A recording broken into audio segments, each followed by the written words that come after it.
Welcome into the Cam Strick podcast, episode number 222. Damn. Ooh, you know what that means?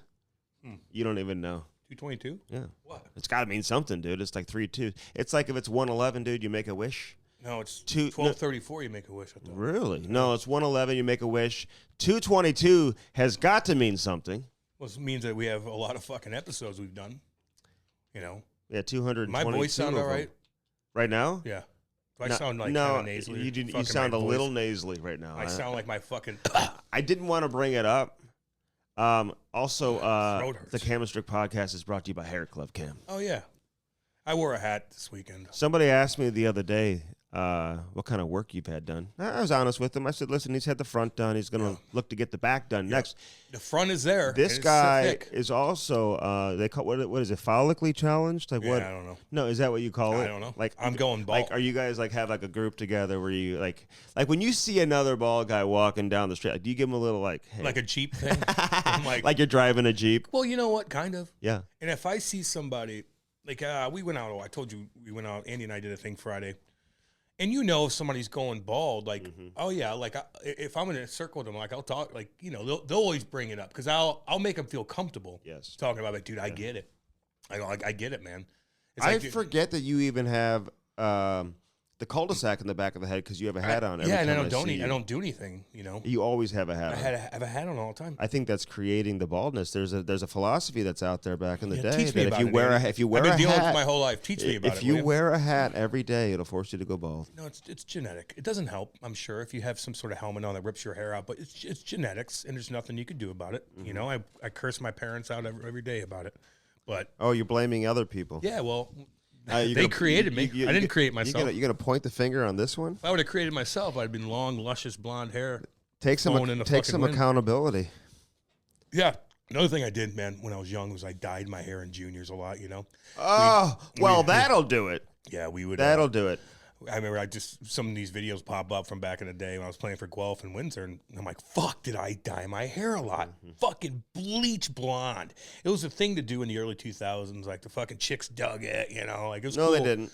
Yeah, teach me about that, too. No, they didn't. I never got into that. Yeah, I never bleached my hair, okay? I mean, I could have bleached my fucking eyebrows. It wouldn't have mattered. Well, I know some people that did. No, Jamal Mayers looked like a fucking fool. He doesn't like when we talk about it, but when Jammer did his eyebrow, Jamal Mayers in like 2003, Andy. Yeah. No, it was in 1999. It was my first year covering the team. Jamal Mayers and and Craig Conroy. That was a cool team. Craig Conroy, Pavel Dimitra, I believe. All these guys. And we love you, Pavel. So they go in the playoffs, and Jammer takes his eyebrows and makes him look like a fucking tiger. Zebra, yeah. Or zebra. Yeah. It looked so But they were dumb. They were blonde. Yeah. Stripes. True story with that? So there was something going on, Cam, and the Blues were the President's Trophy winners, and they lost in 7 games, right?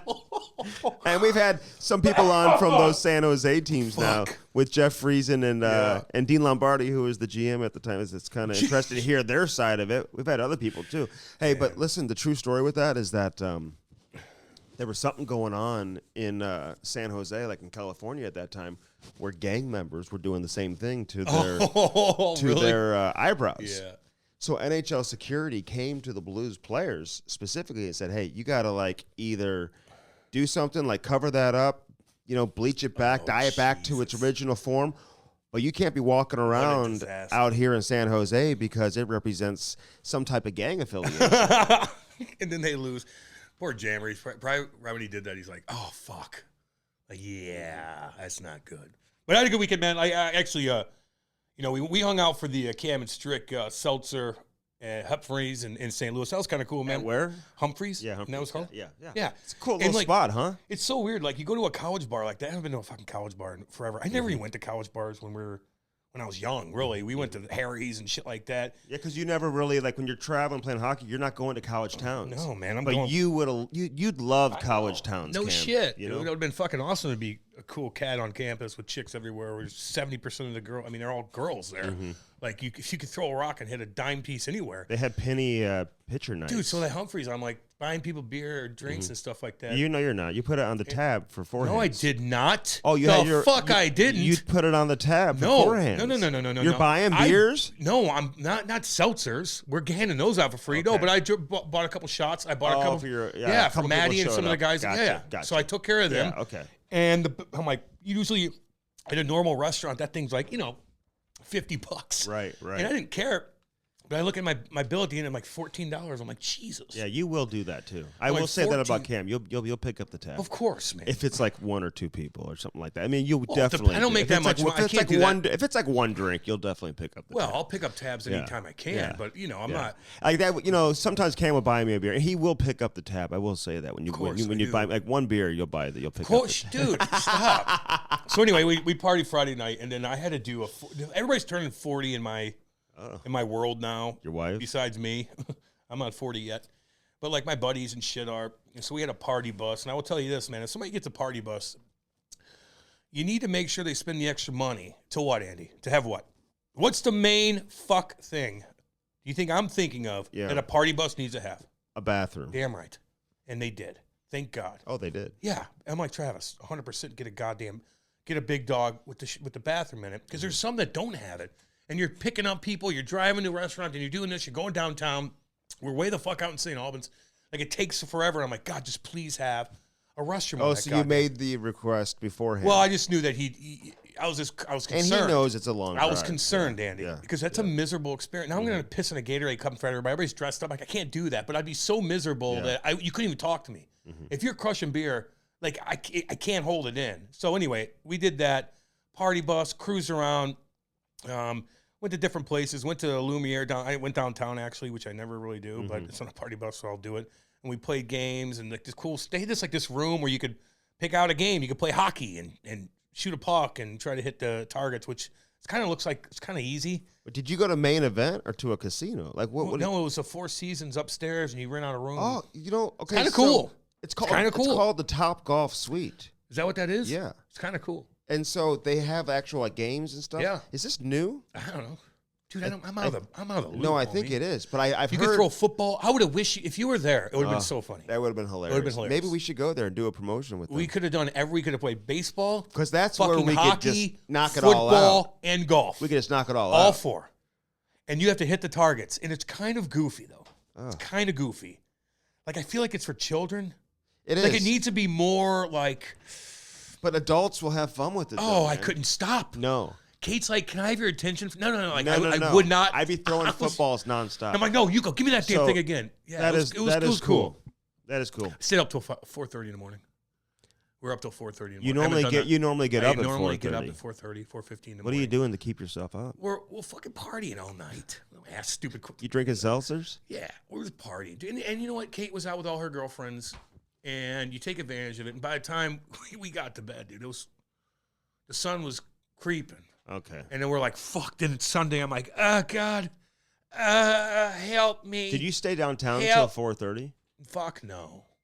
No. We partied at Travis's house when we got home. We're like, let's get the hell out of here. Let's make sure we get back home, and then we'll stay up then. But, God, Sunday, I'm like, oh, fuck. And then this morning you get up, and it's like, Jesus. 4:15 rolls around. I'm like, oh, God. I'm like, oh, God. I'm not used to doing that. And I got smack yourself in the fucking face and like get up, get motivated, read things. I was sloppy today on the radio. Stimulate your brain. I was sloppy. Yeah, you look a little lethargic. I'm not used to doing that, dude. I'm not used to staying up that late. When Kate and I went to the cabin. Could you get back to that lifestyle? No, that can't do that, dude. No. Staying up till 4:30. No, I can't do that. No. And what I do now, I got work to do. Because I was the opposite this past weekend. I had to wake up so early in the morning. I was working late. Blues had a home game on Saturday night, but then I'm up at like 6 in the morning, dude, and it just doesn't stop. Last night I went to bed at 9:30, dude. I hadn't gone to bed that early in ages. 7:45 I went to bed. Dude, did you hear about 5 people escaped from the prison? They caught him. Yeah, they caught him. They caught 4 of them. Can I tell the story here? They caught 4 of them in one car, and then another one was like in like a retail like shop, like a Goodwill type like Buying secondhand clothes, clothes, yeah. you know, looking for some clothing. Do they have money on them and stuff like that? They got helped out, I think. When you get 5 guys escape from a prison, and they all know when security cameras are out, was the door unlocked? How'd they get out that way? No, Like, dude, they went through the pipes in the ceiling. Like, how do they know? How do you know? How do you know where to go? I don't know. Because you have help. No, that strategy, that plan probably started months ago. Fuck yeah, maybe years ago. But like some of these guys, the one dude's in there for like, I think armed robbery, which is terrible. The other guy's raping 13-year-old girls. One of them is transgender. One's trans. They got a bunch of that's diverse. Mm-hmm. A lot of rapey poo going on with that group, except for the one guy. But the one guy like probably is going to get out in like 4 years. Why would you escape? I don't know, man. You're never going to fucking Now, get away with what it. do they do? Gummies. They tack on to how many years? Oh, at least 5. Dude, what At do least. you think's going through their mind when they're on the run? What's the next step? How do we make money? Why are you staying together? Get the fuck No, away one from of them each got other. away. I'd be like, I'm not sharing And he a was car the with one you. that stayed in the state of Missouri. The other ones were in Ohio. You can't get away with shit like that anymore. Okay, so they stole a 2009 Toyota Scion. Yeah. Now, how hard is it to steal a car? Hey. Like, how do you do that? Andy, we have a window right by us. Mm-hmm. Look outside. People, fucking guys, man, they could steal cars. Are gone all the damn time. It's easy, dude. Without the key. Yeah. Guys know how to do it, man. Especially when you're in prison. When you go to prison, you learn a lot of things. It's like one of the classes you take. Stealing cars, guys. Hey. Class today at 2 o'clock. You ever see the movie Blow? No. Really? No. Oh, fuck. I'll check it Johnny out. Depp? I don't Sick. think I ever saw it. Well, he goes to jail, you know, and you got your PhD in this. You come out and you have your fucking master's in Other shit. selling blow and fucking criminal stuff, stealing cars, stealing credit cards. Just you learn so much thievery. Is that a word? In jail with all these guys, and all you do is connect with them, and you learn how to. Once you get out, man, like you learn just to slime. Well, you get a whole do. different type of education. There's no question about Yeah, that. man. Did I get into those stories, man, when people escape? I always wonder how they survive. Sometimes there's all-out, like, manhunts, dude. You can't even drive because they're searching cars. They'll shut down the road. They're all over the woods. Well, you got rapists, man. You fucking ain't right. You're out of town. Your wife's there with your fucking kids. You got rapists fucking cruising around. One of them was Desperate. hiding in the back of a car. Dude, that's where they found him, under a blanket behind a car. That's why, man. You just never know. That dog found him. That's why you got to protect yourself. You know, What are you talking about? you got to have protection at the home. That's all. I found one of those mini baseball bats, which is what I've been using next I to. don't get it. No, that's Don't what. even tell people No. that you don't. Just No. don't say that I'm not because talking. Jesus, man. Well, they can try. They don't know. Try it. Okay. I got Praveen on speed dial too, dude. Yeah, that'll get them. But I got this little miniature baseball bat. What are you gonna do with that? Well, I don't know. Andy, you could hit me with that as hard as you could. And a I'm gonna box, bull and a rush you box so cutter, fast. and a box cutter. Right? Took down some planes with a box cutter. I know, dude. The box cutter could work. Well, you could cut the fuck out of somebody, but I don't know, man. Okay. I did hear one time that then when there's a story like with some security guard, good looking female security guard at a prison, which is always works out in the end, I'm sure. And she ran away with a guy. Oh yeah. Like Remember that? That wasn't too long ago. It's happened several times. She was good looking. No, not this one. Yes, she was. I remember. We just talked about it in the radio show, and I'm like, look her up real quick. I told Seth, our board op, we'll look it up, and he goes on the computer, and I saw this girl. I'm like, Jesus. Like, she must have got hounded at the jail. Some guy Really? wheeled her out of there, and of course, They they got put caught. female guards in there with the male prisoners? Yeah. Why do they do that? I don't know. That's a bad recipe right Yeah, there. that wouldn't happen in my prison. The fuck no. I know. No If I was a warden. Fuck, no offense, but no way. Those fucking hounds. And if I'm a woman, I wouldn't want to do that anyway. I remember hearing the stories from like when Aaron Hernandez went to jail and stuff like that.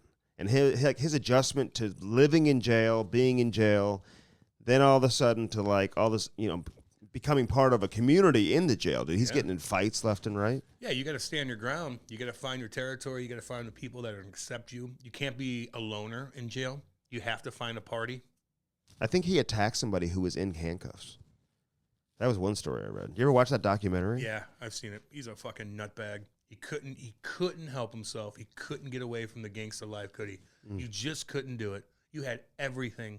You just couldn't. You killed that guy. You shot another Couple guy. people, yeah. Couple people, dude. Fucking nutbag. Weirdo. How about that whole Florida State football team? Florida. He was in Florida. No, Florida, my bad. Yeah. Look at that roster. When was that? 08?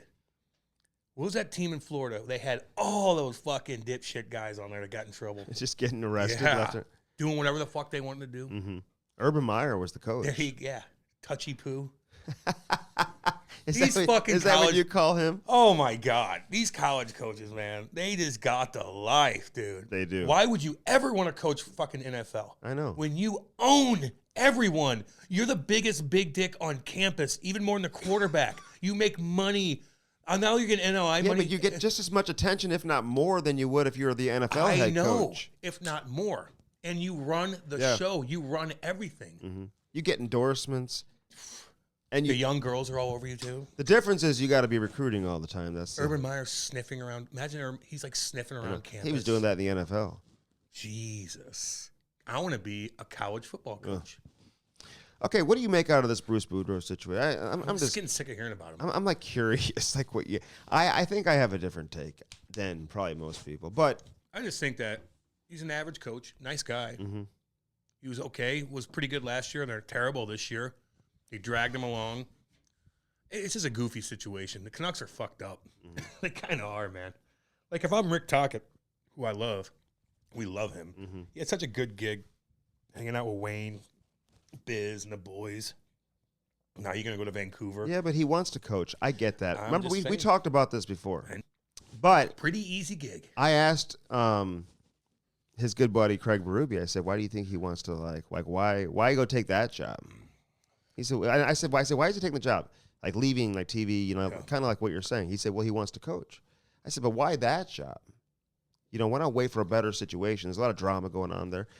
Hey, man, these guys can't look at it that way. You can't wait sometimes. No, I know. He already waited and didn't get a job. Yep, you're right. Right? Hey, the door closes quick, homie. And so, you know what? The longer you wait, man, you get a job. There's only 32 of these jobs. Somebody offers you one. And I think somebody reported a 3-year deal, right? 2.7. 2.75, whatever it was, somewhere. That's a little lower than I thought he'd get. That's what I'm saying. I thought it was going to be 4 or 5 at least. I thought he'd get a bigger number. Yeah. But, listen. He wants to coach, Andy. That's it. Bruce Boudreau, nice guy. Yeah, he comes across like the lovable grandpa, Hey, Bruce, there it is. We've been talking about that. Barbecue Bruce. But Barbecue Bruce. I just look at this in so many different ways. First off, there's no doubt how Vancouver handled it. It was not handled very well whatsoever. The media there is crazy. Jesus. It just spirals out of control. It's like, what is going on? And they probably should have just fired him, several games ago versus throwing him out there when it's like the elephant in the room. The crowd's going crazy. They're chanting his name. Players are saying goodbye to him without he hadn't even been fired yet, and they're saying goodbye to him. Like, why not just fire him and just let Mike Yeo, who's always the guy that takes over when the coach gets fired? Yeah, I know. It's like Mike Yeo. It's like, is that his job? His coaching title should be I am the next guy until they hire the next guy. What a disaster. And I like Mike. But at the same time, this situation with Bruce, man, I kind of think he played it up a little bit. I don't like the way the team handled it, but he got lots of sympathy, right, for the situation. I mean, he got very emotional in a press conference. They're chanting his name. Part of them probably enjoyed it. Part of them probably said, you know what, I kind of like the attention that I'm getting, I'm the victim here, And I also realize, covering hockey, there's so much that goes into it and that no one even talks about, that these do take time to, hire these coaches. You got to get paperwork done. You got to negotiate salaries. You got to get contracts done. They want to put together their coaching staffs. Then you got to negotiate the contracts with the coaching staff. Sometimes that paperwork, it's not like they just decided this. This has probably been ongoing, Cam, for at least a month, man. I know. And Jim Rutherford was talking to other coaches. So if anything, I look at it and I say, man, all these other head coaches who we've seen over the years in the NHL, and even guys that you have now, like Chief and Daryl Sutter and, Peter Laviolette, some of these guys, I could just never see them taking this. You know what I'm saying? Having this happen to them. They would, march upstairs and be like, listen, let's work this out. We're done now. Yeah. You're not going to make me look like an idiot. It's not happening. Well, Bruce is probably okay, you want to do this? I'll turn it around on you. I'll have the doubt the crowd liked me. Because usually it's the case, like, get this fucking guy out of here. Yeah. For him, they're like, they felt bad for him. So he kind of turned it around. Now he got a lot of attention. He's probably going to get another job. Or he's going to make more money being on TV. Look at all these coaches that have been in the past, Pat Quinn, all these guys, Mike Babcock. Oh, dude, this would never happen to any of those guys, okay? Everybody's and different. so, in a way, without being disrespectful, man, I felt like it made Bruce look a little weak. You know what I'm saying? Yeah. Okay, just the fact that are you really like taking this? Like, is this really how you've coached over 1,000 games in the league, and like you're like going to continue to like let the organization run over you like this? And I know he wants to squeeze every nickel he can get out of them, but I just feel like, man, you look at all these other coaches. Could you imagine that happening to Chief or Daryl Sutter? Like that would never happen. To one of those guys. But it's not like. But again, like they're chanting his name. So in a way, that's what I mean, man. I think deep down, like, he kind of like he's like, no, I'm getting sympathy. Mm-hmm. I think he could play that turn up. it around. You turn it around. Like, no, I'm the victim. Mm-hmm. I'm the victim. How dare you treat me? I'm just going to be a nice guy. Right. And everybody likes me. Right. When was the last time a coach got fired? Everybody's fucking chanting their name. But I'll say this about Bruce, too, as a coach, man. He's always had good teams, never really been able to get him over the top. I mean, the president's been coming out and, like, saying things for – didn't he come out and say, like, around training camp, saying, like, the training camp wasn't very good? Like, you know what I'm saying? Like, I remember that. Like, this has been, like, the writing on the wall for a long time. If anything, and listen, I don't mean to say that Bruce looks weak, but I just look at it in comparison to other head coaches that that you say, okay, this would never happen to Joel Quenneville. Like, he would never allow this to happen. I think it just got to a point. But I'll tell you who else looks weak is their general manager. I mean, I'm watching him up there during the press conference. It's like where has he been throughout this entire situation? Alvin, Patrick Alvin. Like, you've got the president doing all the talking. The president's the one who's interviewing coaches. Like the general manager. Now he's all of a sudden just what a good gig that is. I know. He's like, okay, the biggest story going in hockey. You don't have to say a fucking word. I'm like the quiet little mouse. You know what I'm saying? Who just I don't really have much say in the whole situation. But now Jim Rutherford says that he's gonna sit back and just not say much. Which might be a good idea. Yeah. No shit. That's a gig I want. Mm-hmm. I want to be the GM. Then when shit goes down, I don't have to say anything. Hey, there is some speculation out there that maybe he wants to step away, Jim Rutherford, but he wants all that cash too. He's not going to get paid all that money that's left on his contract if he just walks away on his own. So, yeah, what a fucking mess though. Sometimes you got to sit back if you're all y'all out there with your hockey teams, except for you guys in Vancouver, and be like, maybe look at your organization. Like, we got a pretty good. Like, that's a mess there. Mm-hmm. They've been bad for a while. They were good when they were good, man. Playing against the Sedin twins and all that shit. They were fun to watch. You had some good years in the 90s with Pavel Bure and stuff like that. Awesome jerseys. Mm-hmm. You almost there in 2011. No, it's a great hockey team. They're up 3-1. And they're very emotional. It's a loud rink. Loud hockey town. It's a very loud hockey town. Very multicultural in Vancouver. Mm-hmm. Awesome place. Very, very expensive, but beauty out the wazoo. Emotional, man. They've had a tough franchise. Mm-hmm. The Blues were kind of there for a while. The Blues made the playoffs 25 years in a row. Mm-hmm. Like, that's a big fucking deal. It is. Especially in a mid-market team like St. Louis where you're trying to get hockey up and da-da-da. It's not Canada. So that helped out. But, man, if you really look at some of these organizations, if you want to rank them on the fan base disappointment, I would say Vancouver would be up there, right? Oh, yeah. I would say Vancouver. Well, they never won a I know. Cup. So, and like, they're Arizona, but do they even have – like, Vancouver might be – well, Toronto's number Arizona's not selling out the local rink they play in. Okay. Oh, I know, Andy. They're not. And they got cactus on their pants last night. Okay. They got a big cactus on the side of their pants. They're an East Coast team. Look, Keller was damn good last night. I'll give him a shout out, man. He had one shift where he was incredible. Really? He scored a goal. Fuck. But yeah, okay. So I mean, I'd say Vancouver. Talking to you guys out there, the fan base, man. You've had it tough. Mm-hmm. You've had it tough. Very emotional. Fucking Toronto's number one. Toronto's number one. The most what? Disappointing? Just disappointment. Dude, they're going to play Tampa Bay again. Oh, my God. And Tampa Bay is the best team I've seen this year. Really? Yes. Even more than Boston? You sure about that, brother? Well, I haven't seen Boston live. Are you sure about that, brother? I haven't seen Boston live. They are ridiculous. I have not seen Boston live. Tampa Bay is the most impressive team that I've seen play personally live this season. Okay. And live. Yeah. Like, they're good. When they want to turn it on, they will absolutely turn it on. And I don't know if Toronto, to be honest with you, at their best, Toronto is not better than Tampa Bay at 7 games? At its best. So it's going to take a certain type of performance that maybe we can't envision for them to knock off maybe Tampa a couple Bay. Injuries. They will go into that playoff series as an underdog, and it's gonna take something, and you can talk about their goaltending being better and all that, and people are trying to say, oh, that because I remember saying Cam Talbot was an upgrade over Matt Murray in Ottawa. Yeah. Listen, Cam Talbot is playing in front of like one of the worst defenses in the NHL, okay? And, doesn't have the luxury of, being on the same team. Now, I'll give Matt Murray and these guys credit, man. They've outperformed a guy like Cam Talbot, who's dealt with injury and whatever.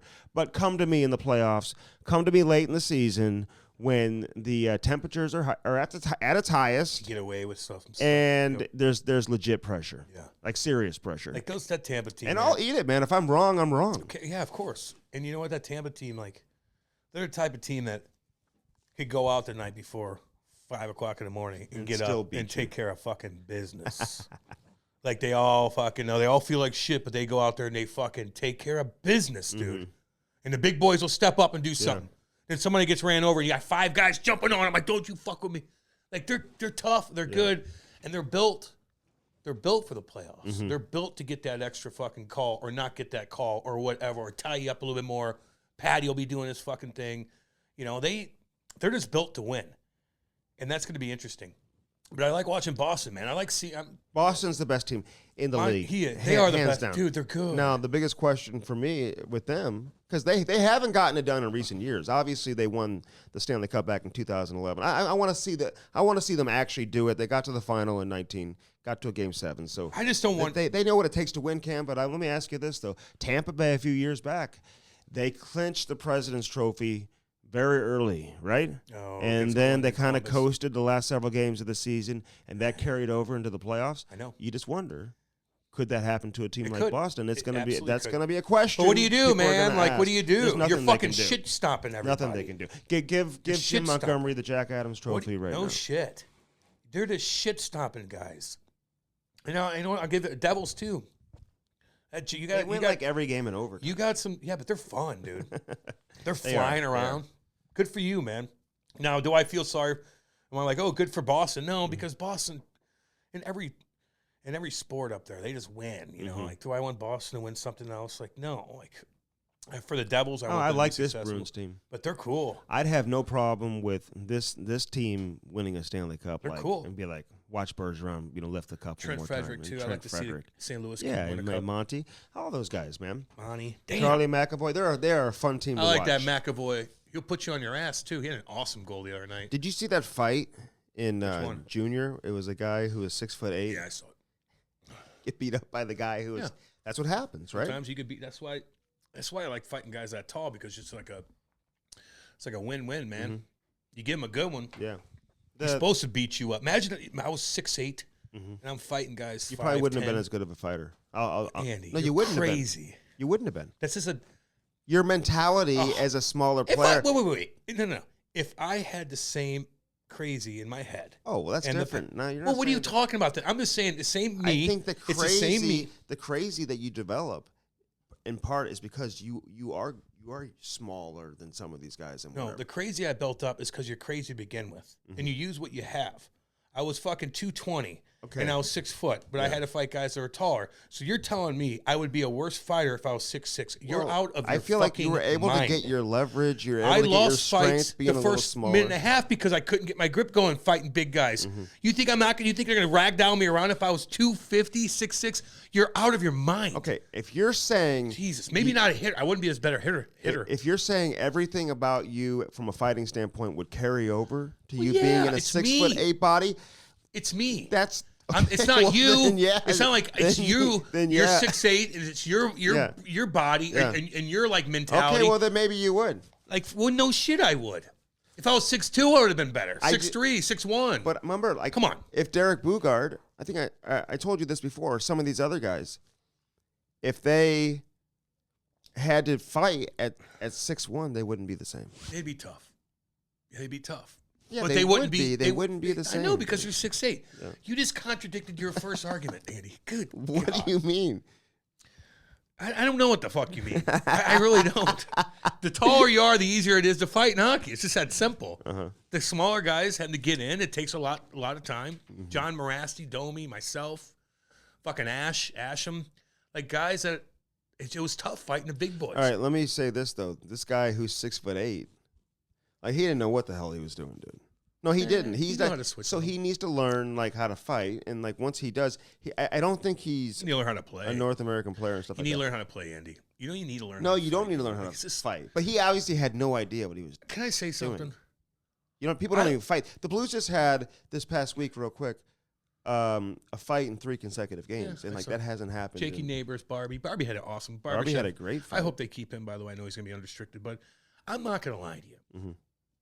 I love the NHL, but I miss the NHL when there's killers. I just honestly, if there was 2 guys that are fucking, I'm like, are they? Oh, they're looking at them in warm-ups. Oh, they're going to go. Like just that in itself, I do miss that. Not, and you know how people I missed the fight. I'm not that. I love the skill, man. Like it's entertaining. Like, don't get me wrong, especially in the playoffs. But I do miss the 2 killers, man. And you get a couple other middleweights in there, and you just know, you're just wondering, are they going to go? Are they going to go? Just that anticipation, even if it didn't happen. Like there's just a different part. It's just what separated hockey from all the other sports. And with the amount of money these fans pay on a Saturday night, man, they deserve to be entertained. Yeah, I know. You know, one way or the other. Remember, I get so mad at Andy Murray on a Saturday night. You get scratched. And he wouldn't play me when we're down by 3 and McGrattan's chirping everybody. And we're at home and we're like, like put me out there, and he just wouldn't. There was a Bugard McGrattan fight somebody just posted from Junior or something. Yeah, Did you see that? Did you see that? Bugard got him. Damn. Why did McGrattan have where was he playing? Was that it was a Red Wings jersey. He bounced around quite a bit. Okay. But yeah, those 2 went at it before you even knew they went at it. Yeah, exactly. You know? They were like getting in a fight on the way to the fight. I know. I remember Bugard kind of. That's what Otter. That's Otter's line. I'll steal it. What do you say? I like when I got on the ice yesterday. He was like standing there, and I just kind of came from behind and like chopped a stick out of his hand. Oh.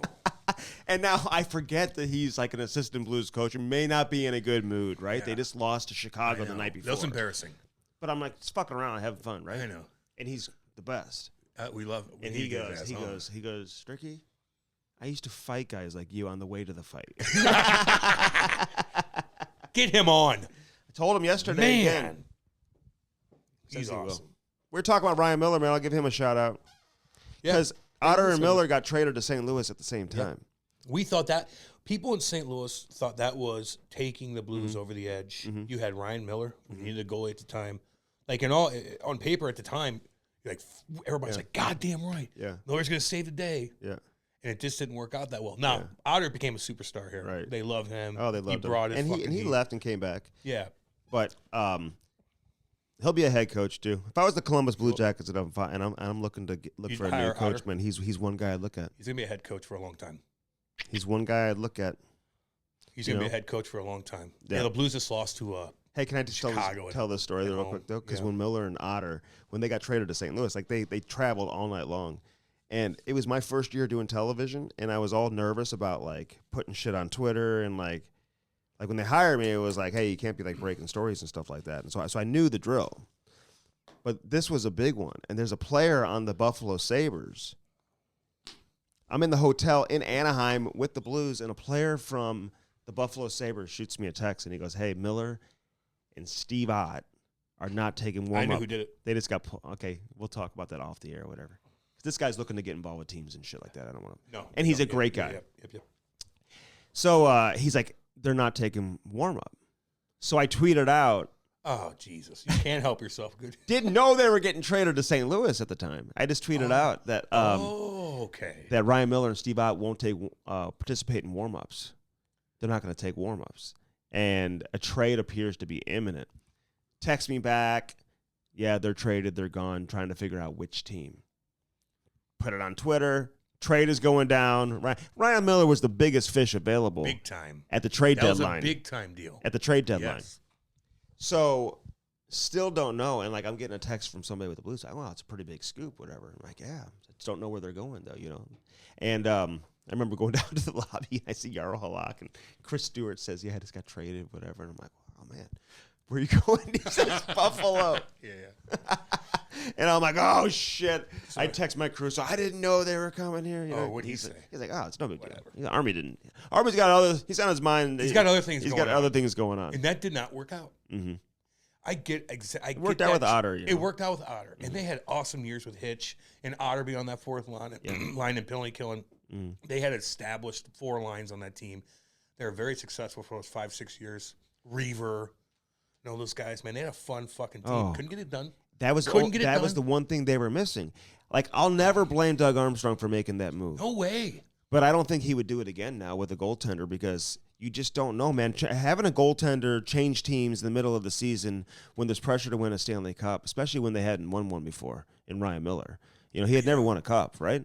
So now he's brought here. He's supposed to be the guy who's going to get you over the top. That's a lot of pressure, and you're adjusting to a new team. You're trying to learn tendencies with your defensemen. They play differently. Like, you're not facing 45 shots a night like you were in Buffalo before he came to St. Louis, where they were really good defensively. So now you're facing 23 shots. Like, it's a little bit of an adjustment there that he struggled with. That could have worked out, but it just didn't. Mm-hmm. On paper, right when it happened, you're like, this could be it. Yeah. Everything. Yeah, dude. You got the big name goalie. He was just coming off of that incredible year, like in 2010, a few years before that, right? In the Olympics, and I think he won the Vezina Trophy that year. He was fucking on. So, they gave up the first round pick and whatever. And listen, I think it was a gamble worth taking. But see, I give Doug Armstrong credit because then he admitted, okay, this just didn't work out, and he didn't re-sign him after that. No. It didn't work. A lot of GMs would have said, you know what, I got to save face here. I got to bring him back just to make it look like that. It was. No, I know. The investment was worth it and whatever. He got a 3-year, $6 million a year deal from Vancouver, I think, after that. So, that's and he hung around for a while. But Otter was, who knew, like, it's like, who knew Alexander Steen would be the big deal in the Kolyakovo trade because the Blues were waiting for a defenseman. Steen was a throw-in. And who knew Steve Ott would be the guy who would be more valuable. So Steiner was a throw-in. Oh, yeah. Really? Well, I mean, I remember. I don't mean throw-in as like they didn't think he could play, but like, the Blues were looking for a defenseman, and somehow, some way, the conversation turned into getting a D-man and Steiner. Yeah, that's right. I remember that. Carlo. What's up, Carlo? I know you're listening. He's tweeting right now. No, Carlo Kolyakovo right now is watching sports. He is in. We got to check on him. All because of Buffalo? We got to check on him. He's a crazy Bills fan, dude. And they look like shit. How long do you think he's been a Bills fan? How many years? His whole life. Yeah. No. You know how some guys are like, whatever's the next big thing, I'm involved in. Right. I love the Bills. Football's cool. Mm-hmm. Oh, this is that. Look at that shiny eye. I'm for this. Mm-hmm. No, he's a fucking sports fan, dude. His whole family is hardcore. Yeah. That's why he's perfect for the radio. I am too, right? What's that? Diehard Bills fan. You are? Yeah. I'm not a diehard anything. Well, but I'm not as much because, that's why. I'm not a diehard, and neither are you. Well, no. Who are you kidding? But you love hockey. But I was when I was a kid. You're a diehard family. And so my whole family's from Buffalo, right? So my only experience going to NFL games when I was a kid was Buffalo Bills games. My uncle, grandfather, season ticket holders. You lose 4 straight Super Bowls, Cam. Like, it's unbelievable. That's unbelievable. And at that time, I was a diehard dude. When they had that comeback against the Houston Oilers and all that back in the day. I mean, but nothing now will make me that emotional. No. Even with this. Even when I try to get emotional. Even with this like Provorov thing. Did you get emotional over that? No. Like, you should be happy that no one else did it. He's a hardcore fucking religious dude from God knows where in Russia. Mm-hmm. And like, people got so emotional about it. Like, that really, they went psycho on it. Psychotic on it. It's like, what? Mm-hmm. Like, would I have done that? No. I just go out there like, I'm not a religious guy. Right. I told you, if Ryan Reeves told me, hey, Cam, can you kneel with me? I'd be like, yeah, I'll do that for you, Ryan. Am I going to do it for whatever? No, I'll do it for you. Mm-hmm. You wanted me to do it. But as a media, like, you watch that and like, people are losing their minds on it. It's like, gives a fuck. You just raise a shit ton of money. Like, you think these fans, then they sell out his jersey and people are like, oh, those must be all anti-gay. No, they're going against you, media. They're rebelling against you. Here's what I'll say. These guys are psychos. People got really upset about it, but the reason why it's like, the reality is, like, the players, the owners, everybody operates under something called a CBA, right? It's a collective bargaining agreement, which means it has to be, collectively bargained for it to happen. You cannot play. There is no NHL without a CBA. So there's guidelines. There's things that players are allowed to do and things that players aren't allowed to do. But in this case, he was allowed to do what he did. by not playing, he didn't break any rules. He didn't do anything wrong. So when people are saying, "Oh, they should fine the team $1 million," it's like ludicrous. $1 million like, what, bucks, you don't even you don't even know what you're talking You about. have no idea what you're talking You about. can't fine him. You can't fine the player. You can't suspend the player. But I will say this, because listen, you got all these different human beings that make up the NHL, like the players. You know what I'm saying? And I don't assume anything about anybody. Just because the player does wear the jersey out there in pregame doesn't tell me shit about the player. Shit. I don't know anything about the player. Like, what do you want me I to don't wear? know what he Okay. believes in and what he doesn't believe in. Shit. And when a player doesn't wear the jersey, sure, you can probably assume, They're religious. what a player, where they're leaning. But like, it doesn't tell me everything else that people want to assume about the player. It doesn't mean that he hates people or he hates a certain group of people. It doesn't mean that he's, a hating individual. Like, he just made a choice that he's allowed to make as a player in the NHL. I think he's really religious. Like, He's very doesn't religious. Drink, doesn't drink, Yeah. doesn't smoke, doesn't, Just so real straight. he's always been one of those guys that, like, internally, with his teammates, probably, that, if everybody's going here, he may not be that guy that's going with them. Yeah, he does his own thing. Yep. But there's a lot of people who have major character flaws who do probably contribute to, some of these LGBT, to the community say it right. and groups. You didn't get it all down. What is it? Say it. LGBT, 2Q. It's all good, but there's players that have major character flaws that may wear the jersey during warm-up or support certain communities or, things that are going on, causes or whatever, but they're terrible human beings too, you know what I'm saying? Of course, dude. And we celebrate them because they are involved with this or that, I'm not gonna lie but to you you. don't even know that much about the individual. There's a lot, and I'm not religious. Obviously, you guys all know that. I don't care about any. I got my own thing. I don't care about this. I want people to be nice to people. Mm-hmm. But like, I bet you there's a lot of religious guys that we know that are playing right now that think the way Provorov thinks. It's funny, dude. You did a good job at the event on Friday. I got to give you a shout out I'm good at because, that stuff.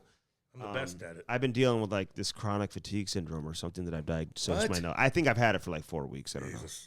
And so I just was not, I couldn't keep up with the how energetic you were that night. I was Really? trying. Well, no, Well, you were I wasn't good, that man. energetic. No, you were good with the people and whatever. I mean, Yeah, man, people. Cam's literally like walking around like a waiter serving samples, and I loved it. Yeah, I know. That's what I do. And I they talk loved to it. everybody. Yes. I'm a social butterfly. Some of the kids were underage, I think. No, they don't fucking say that. I asked them. I didn't even think about it. Like, I posted that thing on Insta I know. story. No, I carded all of them. And I talked to the security guy. Well, no. And I talked the to reality is there's somebody at the door. You can't get in. It's a college bar. Yeah, They, it's a college they bar. card you. I don't know when the last time I walked into a bar I got 3 text where messages I saw people getting carded. After Me I too. posted that. Me too. They're like, Cam. I'm like, settle down. Yeah. Settle down. Travis was one of them. Jesus. I know. I know. They were of age. I'm like, dude, I'm dumping the seltzer down their throats. One of them may have been 16. Okay. They looked young as shit. I'm not gonna lie to you. Well, how'd you get in? They're like, God damn it. They're like gathered around. No, they got to show ID to get in. I know. That's a cool place, though. Dude, it's a great place. I haven't been to a college bar. Probably. I could own a college bar. You don't want to. Listen. You want to deal? You wouldn't, dude. I don't want you dealing with that shit. Got enough on your plate. Jesus. Owning a bar. Fucking now you're gonna own a college bar. Oh my Fuck God. that. Even no offense, man. They packed the house. All you though. restaurant owners out there, I love you all because I spend a lot of money at your places, dude. Mm-hmm. You treat me and my wife and my buddies in there great. I will come in fucking anytime. I'll tip you guys out. I'll take care. I'll talk to you about you on the radio. Mm-hmm. I'll support you. But would I ever want to be a part of a restaurant? Fuck no. No? It's too much going on. I just wouldn't want to have to deal with the everyday bullshit. Mm-hmm. And dealing with your bartender that's ripping you off, and then dealing with the other bartender that has her buddies come in there taking this and this and that and the other. Da, da, da, da. The food fucking cooks. You got to get a chef that's completely consistent. You ever been to a bar? You order food. Food's not good. Your tummy hurts. Goes through you. You have a bad experience. You're not going there again. No. Oh, I Not had going that there happen again. to me one time. You're turned off for 2 years if you ever even go back to that It was fucking place. butternut squash soup. So if you have one fuck off chef that partied all night the night before, he feels like dog fuck. He goes in there and fucks up the food all night, and you have a shitty experience with the food, you ain't going back. You're not going to go back. That one guy. That one guy is and going to then ruin they your put it business. all over the internet. They put it on There Yelp. you go, Andy. You're damn right. They'll ruin you. They It's will. just too many detailed Would things. you put a negative review on Never. the internet? Unless they did something really weird. Unless they ripped me off Right. or really, I would never do it. I'm not putting my name on anything. Would you like like the that. food was undercooked? You know what I'll say? and the waste? I'll try. I might chirp it on the radio. Mhm. I don't do the fucking review Yeah. shit, but I might chirp you on Because the radio. that's the only thing I don't You have have to really patience mess for up, right though. now in life. I have no patience for bad service. I have no patience at a for lazy restaurant, people. dude. I have no patience for lazy people, and I see it everywhere I goddamn go. Like everywhere I go, from the gas station to this, like not everybody. Like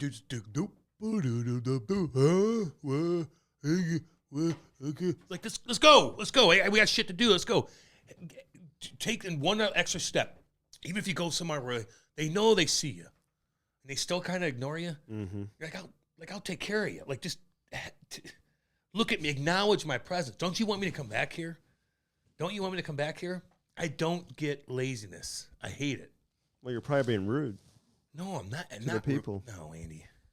I don't do that. If I was rude, you would have heard about it from a lot of people. I don't do that. I'll tip you out even if you suck. Unfortunately. Anything else catch your attention this weekend?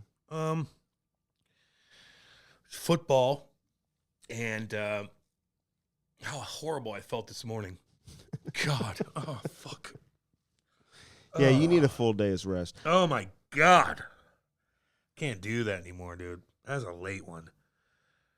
And Kate, listen, all y'all out there, Kate and I didn't fight. I was honestly worried about that. We had a talk before we Because left. normally when you No, go it's to not. these type No. of things, Well, not normally, but it could happen.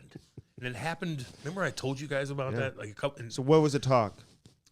I go, I don't, because I didn't know. Because when I hang out with my close buddies, and they have other buddies that maybe I don't know, I didn't know who was going to show up. So sometimes I kind of like, people weird me out a little bit. I get weirded out quick if I don't know you and you fucking drive me crazy. There was one guy that kind of drove me crazy a little bit, but I let it slide. Okay.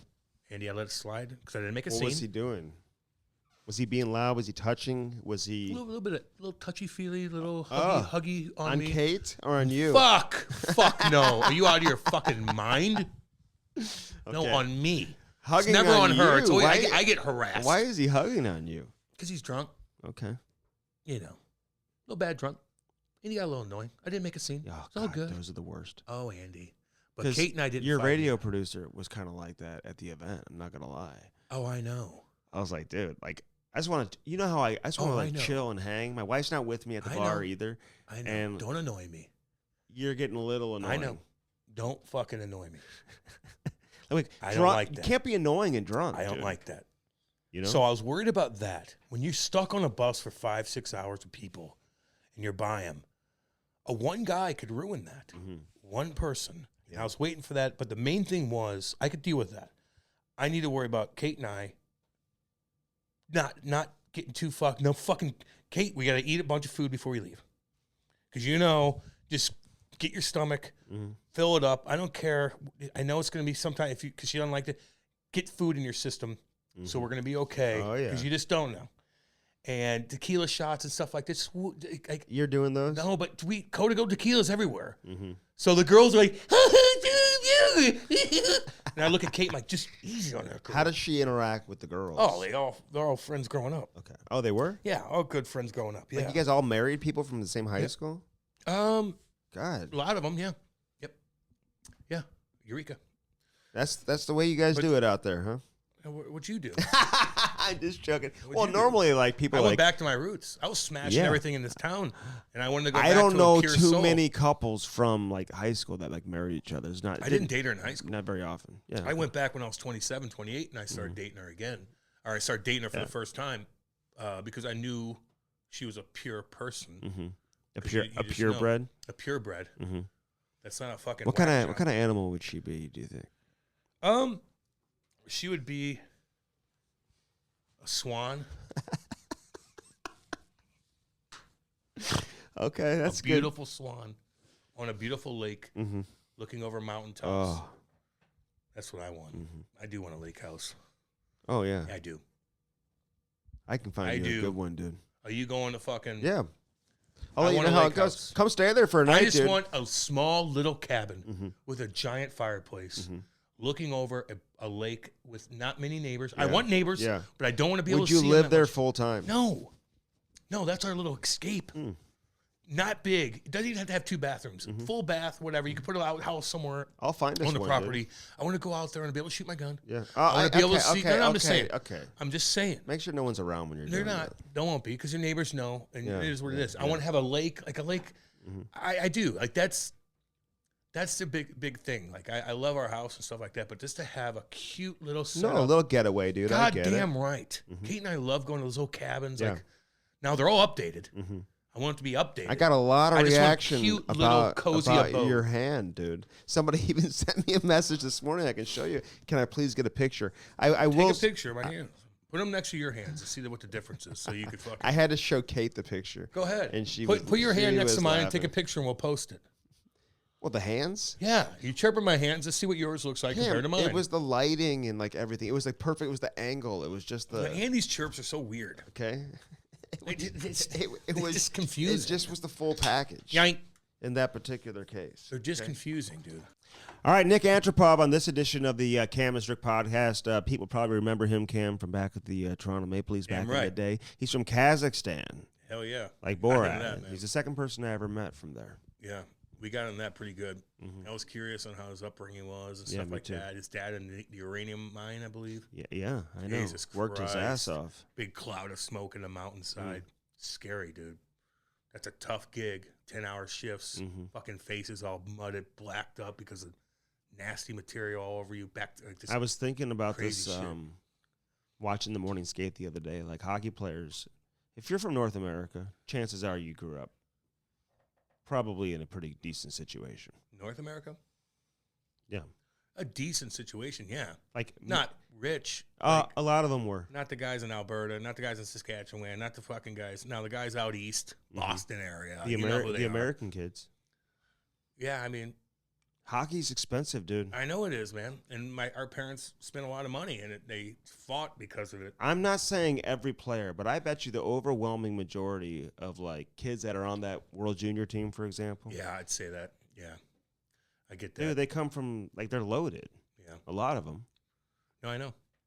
So not everybody. So a lot of them that make it. So I'm just saying, like I'm thinking about that because of how this guy grew up, and yeah, it's like if you didn't make it, man, you're fucking grinding it.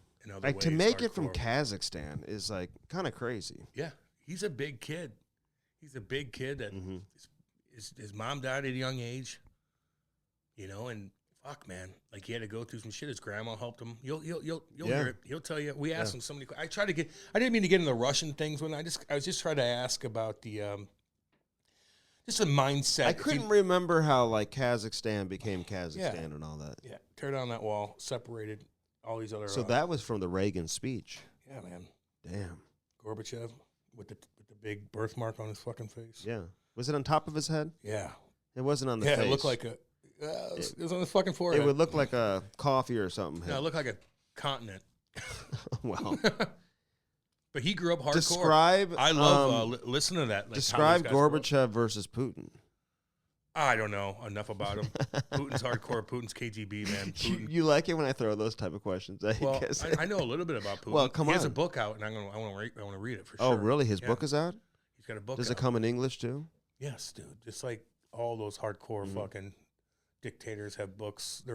I'm interested. I look up things on YouTube about dictators and stuff like that, and how they live their life and how they fooled people. So, what do you learn from them? That they're evil. A lot of them. Terrible people. Now, Putin's done some horrible things, man. But I think the people in Russia actually like him. I think the Russian people, everybody's like, oh, Russia's collapsing. Man, I saw things where they walk into a grocery store, they got food out the wazoo, it's relatively cheap. People are just like going on with their everyday life.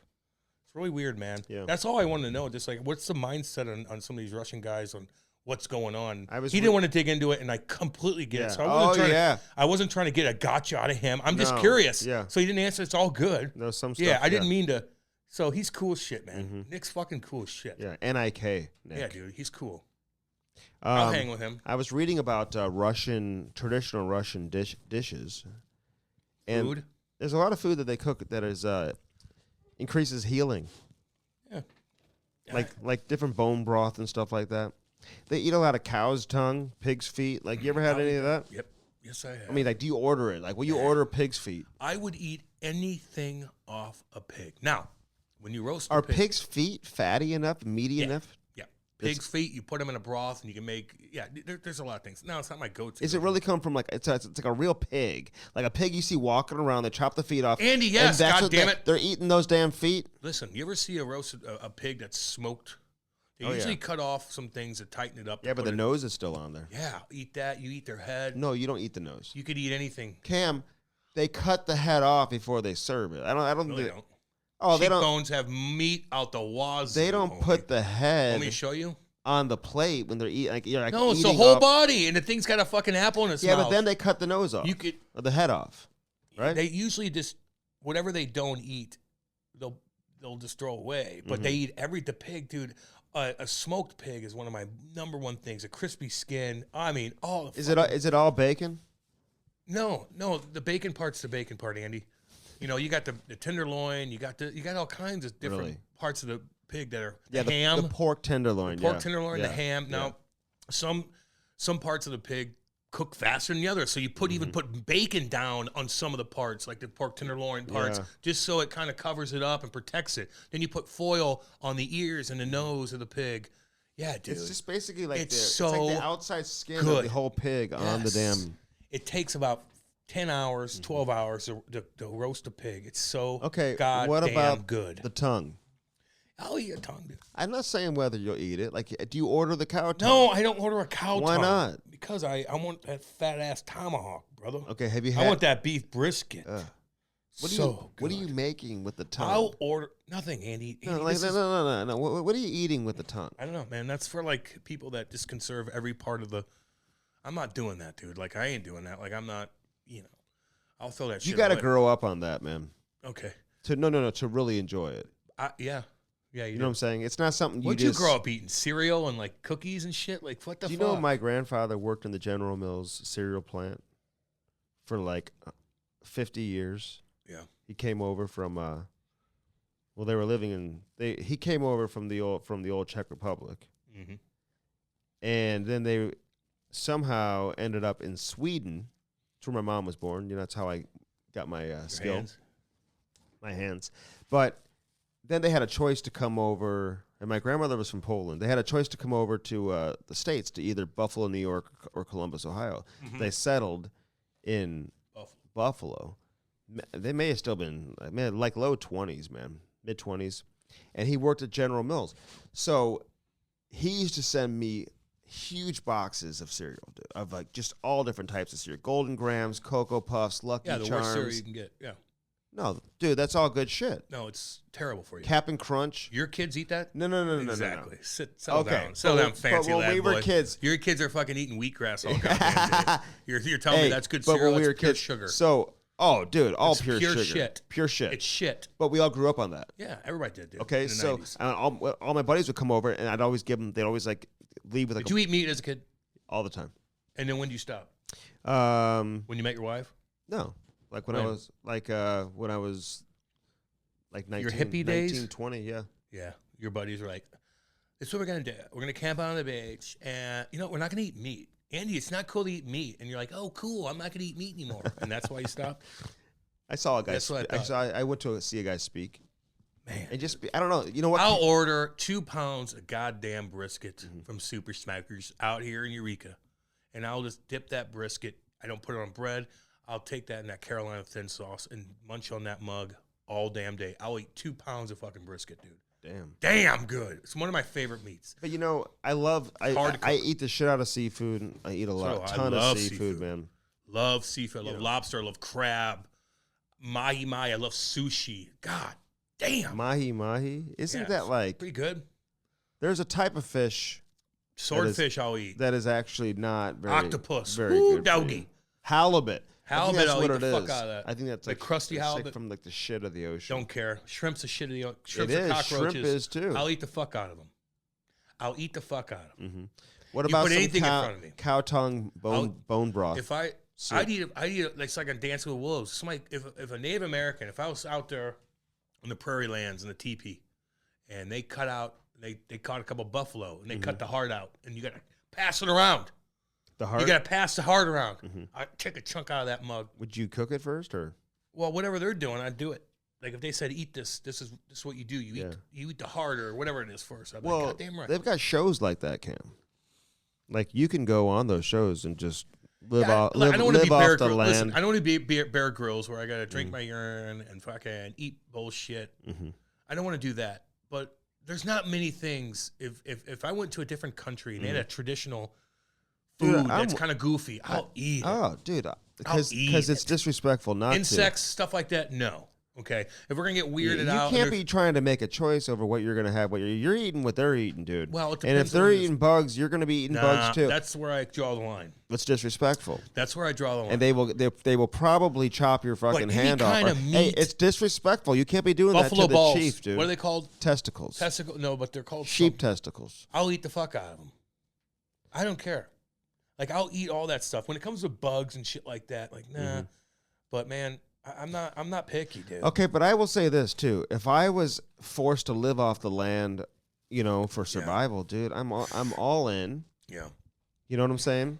And as long as Ty gets to eat some meat here and there, dude, he had a meatball. He had a meatball sandwich. Don't hinder his growth because your hippie buddies told you. He had a meatball sandwich yesterday. Good man. I'm just saying, come on. He'll eat the shit out of anything I make for him. It's like you got to look at what you're eating and be like, I want Ty to look completely different than me. So whatever I'm doing, do the opposite. I agree with that. Yeah, man. Seriously. Although you look young, but he needs to put some meat on, dude. Don't hinder that. Because your fucking Creve Coeur nerd boys say so. At the Creve Coeur Racket Club. And just remember what they look like over there. Jesus. Do the opposite of what they do. I see what the fuck how they look. Dude, my wife eats. My wife eats meat. I will eat meat too. That's cool. And I'll eat It's all good, Andy. Listen, all you out there, because there's a lot of listen, I'm not chirping y'all. When I meet a vegetarian, like this is why I don't eat it. It fucks my stomach up. Blah blah blah blah blah blah blah. Andy doesn't know why. The only that's why I chirp Andy is because he doesn't know. Like he tries to fit in with the fucking nerds he hangs out with, and it's like, look at their bodies. You're gonna mimic that. You're mimicking that. That is not true. Get out of here, dude. That is not true. Just saying, man. Sister-in-law is not gonna like that. I don't give a fuck. She already pissed me off. Oh man. Hey, we're in the dog days now. Oh God, worst month ever coming up. February. Yeah, it's the worst. Is it? Mm-hmm. We love you, Black History Month. Don't get me wrong, but it's the worst fucking month. Yeah, I love February. It's like my favorite month, actually. One of my favorites. Valentine's Day. God awful. Jesus. Christmas, Kate's birthday, Valentine's Day. It's like all right there. It's Valentine's Day is whatever. Go out to dinner. It's all good. But February is the worst month, in my opinion. It's the dog days when you're playing. It's shitty outside everywhere you go. August is bad, too, because it's 110 degrees here in St. Louis. But listen, if it's hot, you could still get on the goddamn water. You could still get in the water and cruise around and do your shit and sweat. August, when it's cold, I'd take February over August any day of the week. Really? Oh, yeah. I like wintertime in my house because it's cozy. And I love building fires. I love being in the cabins and looking at the snowfall and the beauty. I don't like poison ivy and the bugs and the insects that we have to deal with in St. Louis, and especially out where I live, man. You'll get fucking big old spider. Like it's like, oh yeah, like my dogs didn't live long because of how big the ticks were out there when we grew up. But they killed your dogs? Fuck yeah, dude. The ticks? When they get fucking Lyme gray disease? Ones. Andy, yes. Because they'd have gray ticks the size of your fucking head. Yeah, you gotta make sure you're taking care of your dogs. And then they explode when you step on them. When I used to have to go through my I'd go through my dogs for every night, man. After being in the woods during the day. And nowadays it's good. My dogs are so privileged; they don't even get to they don't even get to fucking ticks aren't even on them, But God, just living out there in the summer, man, in Missouri, like there's nasty ass little things, critters and shit everywhere.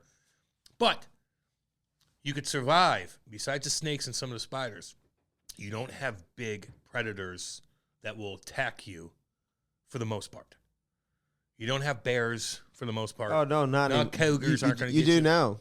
You do here and there with black bears, but for the majority, like if you're some lady and her kid died up in Alaska the other day by a goddamn polar bear. Wait a minute. Fuck me. What?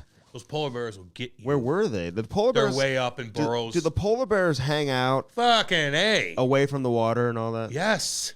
Like they're free range? Yes. They do whatever they want to do. They could swim as long as they want to swim. They can go underwater. They could jump on land. They could do what the fuck they want. They are the ultimate They don't predator. freeze? They're the biggest kind of bear, and they're the most aggressive. Really? Yes. Polar bears. Everyone loves polar bears. Yeah, they're cute. Just like the commercial on Coca-Cola. Like a panda in the bear. 90s. Like a in panda. the Christmas commercial. Like a panda bear. Panda bears are the cutest goddamn things in the world. Yes, they like tumble around. Panda bears are the most adorable things in the world. Mm-hmm. I would, if I had a ton of money. Are you thinking of koalas? No, I'm thinking of panda bears. Okay. The big boys that eat all day with the bamboo and, and then they'll climb a tree and wrestle with their friends and fall off 150 feet and land around their back like, "Ugh," and they'll get up and they'll just roll around. They're the cutest damn things in the world. Panda bears. Yeah. If I had a shit ton of money, I'd like to get one. Although then people would chirp me for having a panda bear and da-da-da. I get all that. But I would, if I had a lot of money, it would be cool to have maybe a couple exotic pets.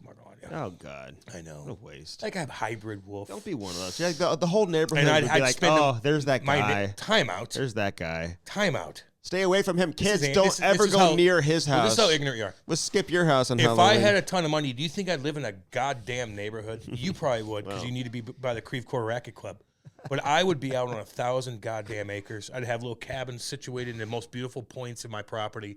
I'd have my house on the tallest point looking over everything. See, that's ego. That's ego-driven. I used to say this when I would drive to the mountains ego? and you see these houses on top. Oh, yes. They think they're better than everybody else by being up there. That's who built that You're the house. King Dick. You're fucking A, right? Here's the issue. Are you better living in a subdivision with a bunch of nerds? I wouldn't live in a subdivision. Yeah, you would. No, I wouldn't. You couldn't help yourself. Oh, you wouldn't know what to do I out don't even there. like subdivisions. No, you wouldn't know what to do. What are you talking about? You wouldn't know what to do out there. In the You wouldn't know wilderness. what to do Hey, out there. here's the only issue. If there's an emergency, dude, that no one can come to you quickly. I'll have my own doctor, dude. I'm talking about a ton Are of they money. gonna live in your house? In one of the houses, yeah. I'll have cabins situated everywhere. I'd have a whole crew of people taking Dude, care that of doctor doesn't want to live in your cabin, dude. He's got his Gets own paid place. enough.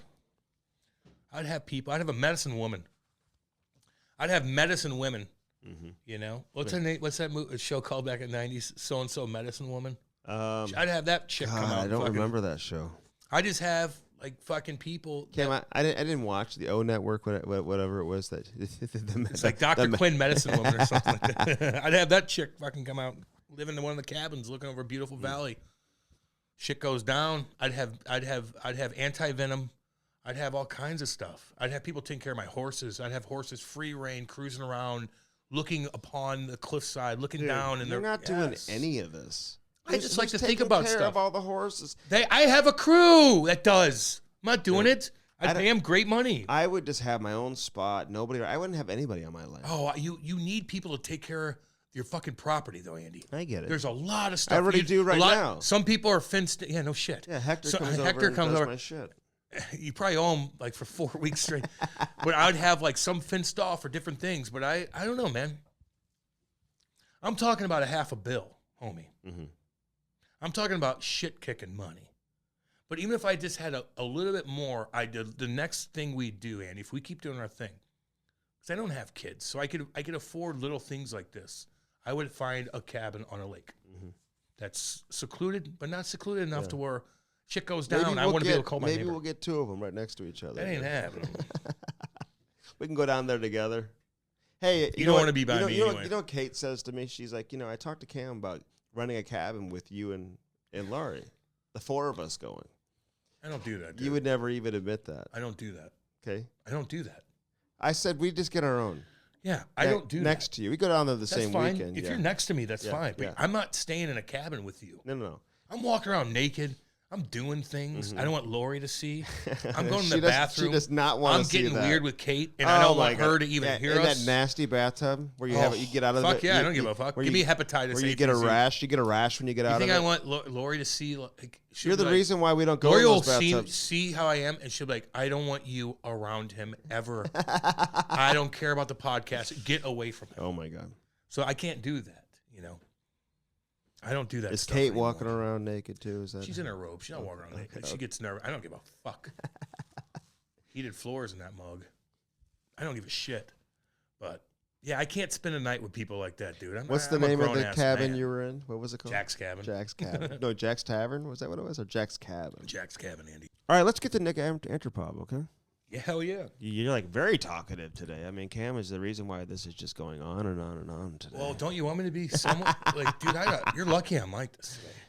Well, I didn't going know home how and you were fucking going to be napping. today. I know. I just did 3 hours of radio. Fucking gassed. Mm-hmm. So You going to be all right? We got some snow coming, by the way.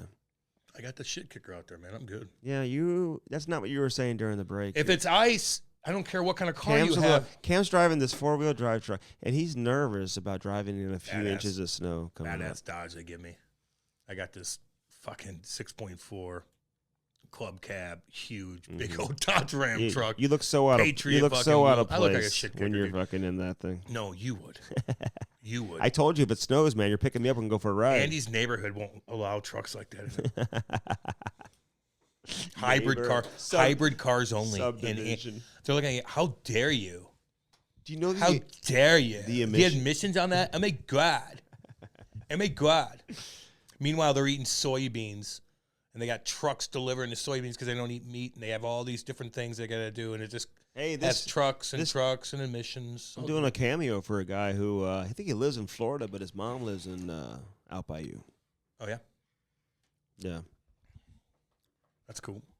So, I mean, He wants you to do a cameo? What's he, desperate? I mean, Jesus. that's the way it works, dude. He's People amazing. know my cameos are on special, dude. You're still talking about goddamn cameo, aren't you? What are you going to do? Popular I need to check demand, mine. dude. Is it even up still? I'm in demand. Is it even up? We'll have a good one for you later, buddy. Don't you worry about that. Oh, yeah. I want to give Joan a shout out from J. Crew, by the way, because the last episode, remember I told you about the manager? Yeah. And then she reached out and she's like, "It's Joan, by the way." So Oh, you fucked that up. So I didn't know her name. So I It's all said, good. "I'll say, what up, Joan?" What's up, girl? What's going on? I apologize for anything Cam has done to offend you. Yeah, today. my bad on that. It's all good. Try to bring the heat every day, you know? Hair Club brings the heat, Cam. Yeah. Do they ever? Of course they do. We've been doing the flow of the week, by the way. Brody's been doing a great job with that. I think we had William Nylander in the last one. How about you tie in Nik Antropov on that mug? Get an old school Nik pick at Mickey. Antropov. Boy, He that's has the first thing some I asked flow. him. I go, what's up with you? How's that hair looking? I go, how's that motherfucking flow, Yeah, boy? yeah. He goes, Cam, I got it going still. Brody's reading a book with like 500 pages. No, in he's it. reading, what's it called, Brody?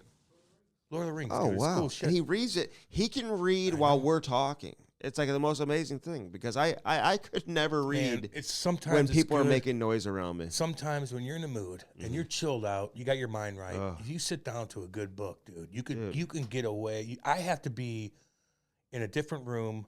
I got to have my own set. I can't have the dogs next to me fucking around. I need to focus and get down with it. Doesn't it feel so good to read? It does. I read a shit ton. Reading is knowledge, dude. Reading is power. I read a paper every morning. Like this, I don't even care if it's that boring. doesn't count. Yes, it does. I read out loud. I mean, everyone does that.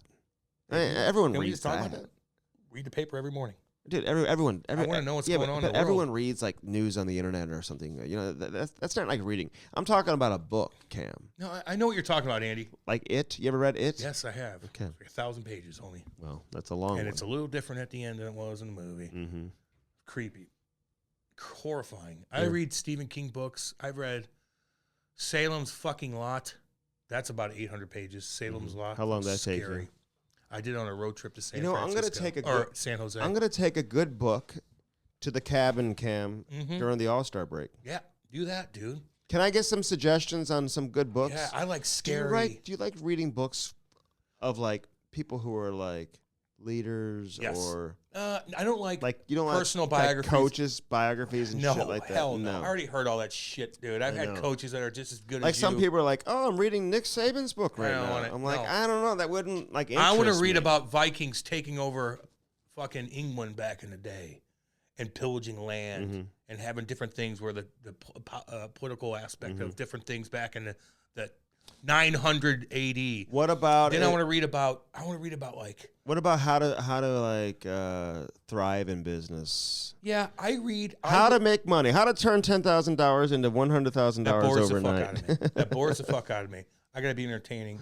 That's what you gotta do. I do read. I do watch stuff like I'll have guys like talk about different things with money and stuff, and just like listen to them talk for 5 minutes, like a 5-minute excerpt. But I wouldn't read a book on it. I just wouldn't. That would bore me to death. Do you know that I need something scary. I need something historic, something like that to grip. I'll read Hitler's book, Mein Kampf or whatever it's called. I'll read Putin's book. Well, I can't wait for you to read that one. Yeah, Putin's. I know. Because I'm looking for. It's interesting. I know. Is there a chapter about you, Victor Boot, in there by any chance? I don't know, man. I'd like to hear some shit about Victor Boot. Fucking Bootsy. I still haven't heard from what's her name? The girl? Yeah. What's her name? Brittany? Brittany Griner. She hasn't done an interview as far as my knowledge, correct? I don't know. She's been training hard, though. Hey, she's back home. I heard she's developed a mid-range game. Good for her. Get tickets, Andy. Man, get tickets to WNBA. Cam, did you hear about Chappelle last night? No, but you know. He didn't get on until 11 o'clock. Really? Dave Chappelle and Chris Rock were in St. Louis. My buddies go. There's a lineup out the wazoo because you have to check your fucking phone. So you don't have your phone. They get there 5 hours. What do you mean? You can't have your phone. They don't want you to film it. You can't bring your phone into the show? Your fucking phone. No. How do they regulate that? You put it in a purse and they lock it. You can't even call anybody. Oh, so he couldn't even call his babysitter. He's like, when's Chappelle coming?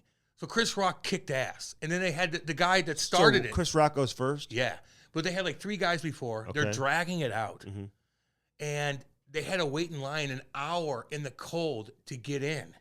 Originally. Yes. He was late because his jet was fucked up. His jet? He had He's not like, you mean he just shows up for his set and leaves? Dude. He's not there like all night long? No. Fuck no. He's got kids. So he did a set Friday, probably flew back to Columbus, where he lives. I think it's Columbus. Dave Chappelle lives in Columbus? I think so. Or in Ohio somewhere. And he went back home, and he probably spent that Sunday with his fucking kids, like you would do. And he got on his jet, and the jet was kind of fucked up off the bat, leaving. So it just delayed.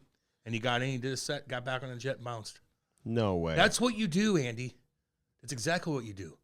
When you're at that stage of your life, you simplify. He's got that much coin, too. God, yeah. Yes, he does. He can just fly private from place to place. He can. I bet you he negotiates. Of course. With whoever's no doubt. With Millionaire Club. Promoting the tour. Yeah. Hey, like he's got a jet included. Yeah, he just gets on his jet, probably costs him $30,000, gets there, boom, gets out that night. No, it doesn't cost him. It's all included as part of the tour. Yeah, okay. You know. Jesus.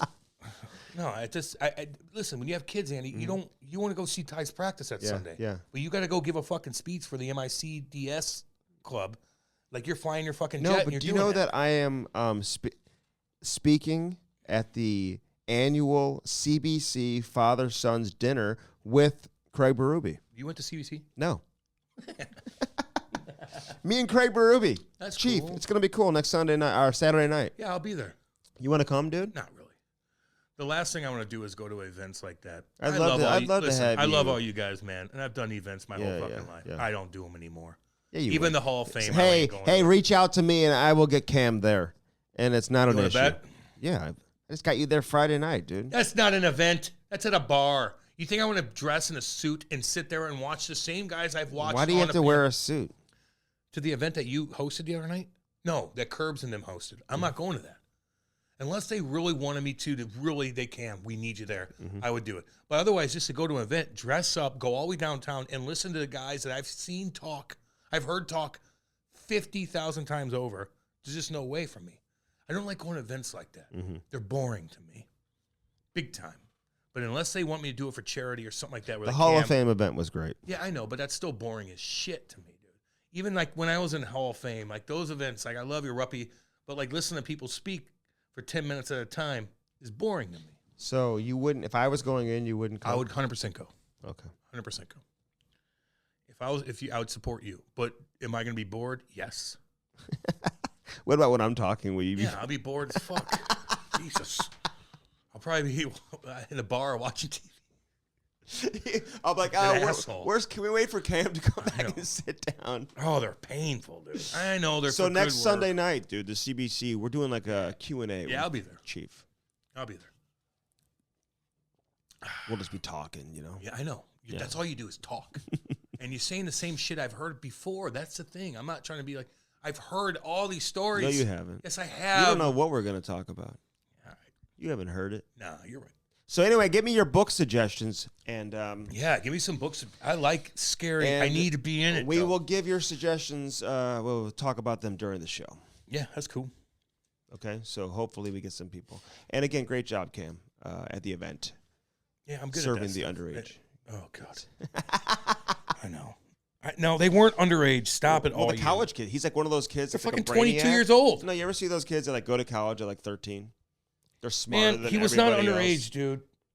He wasn't underage. Have you seen that? What? They're smarter than everybody else. They go to college at like 13. Yeah, I don't know.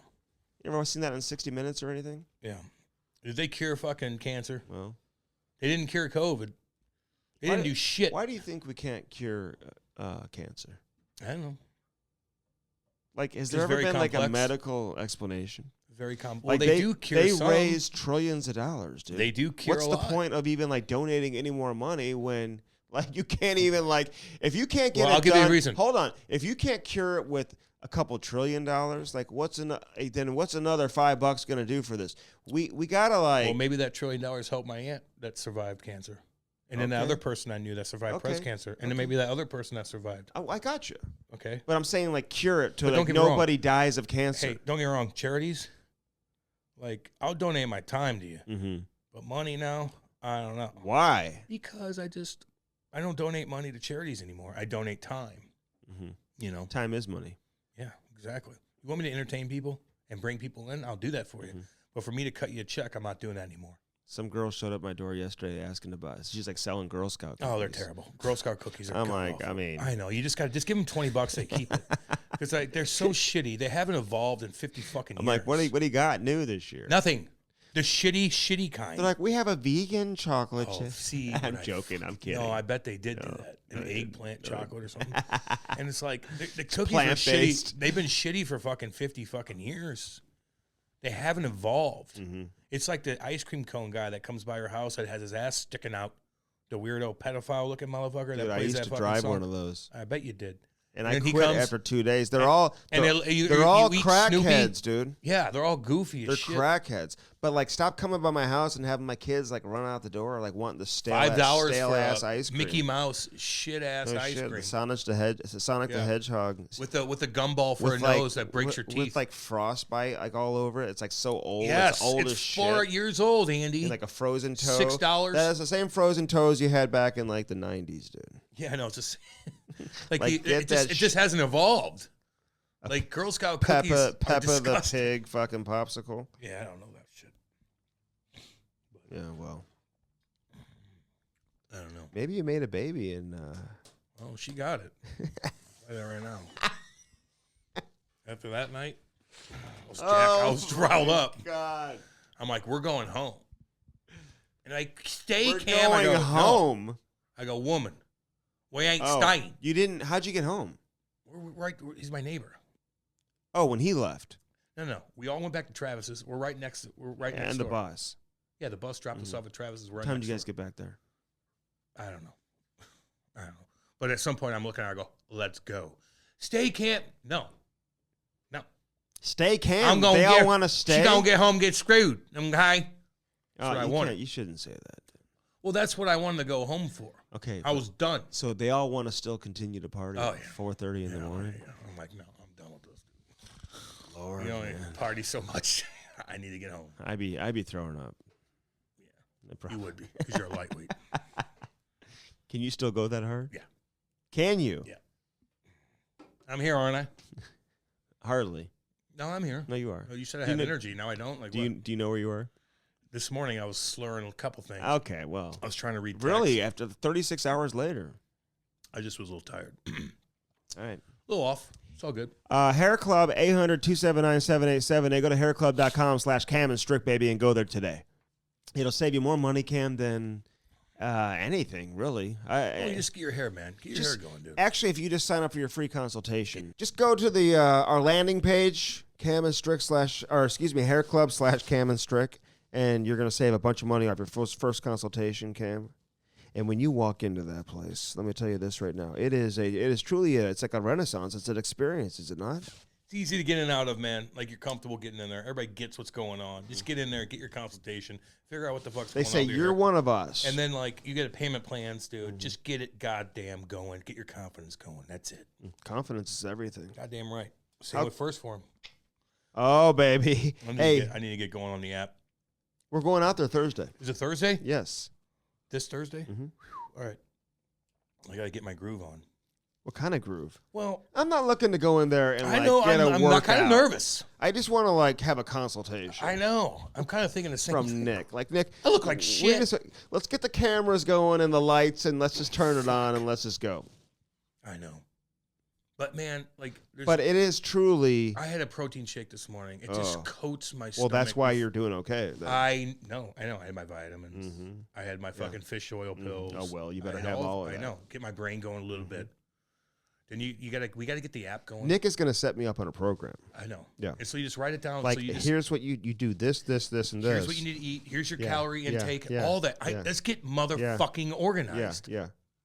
So let's get goddamn organized. I'm serious on that. Yeah, well, he is. Come on, Nick. I want to look like you. Brody didn't show up to our event on Friday, by the way. Oh yeah, you didn't. No. What'd you do?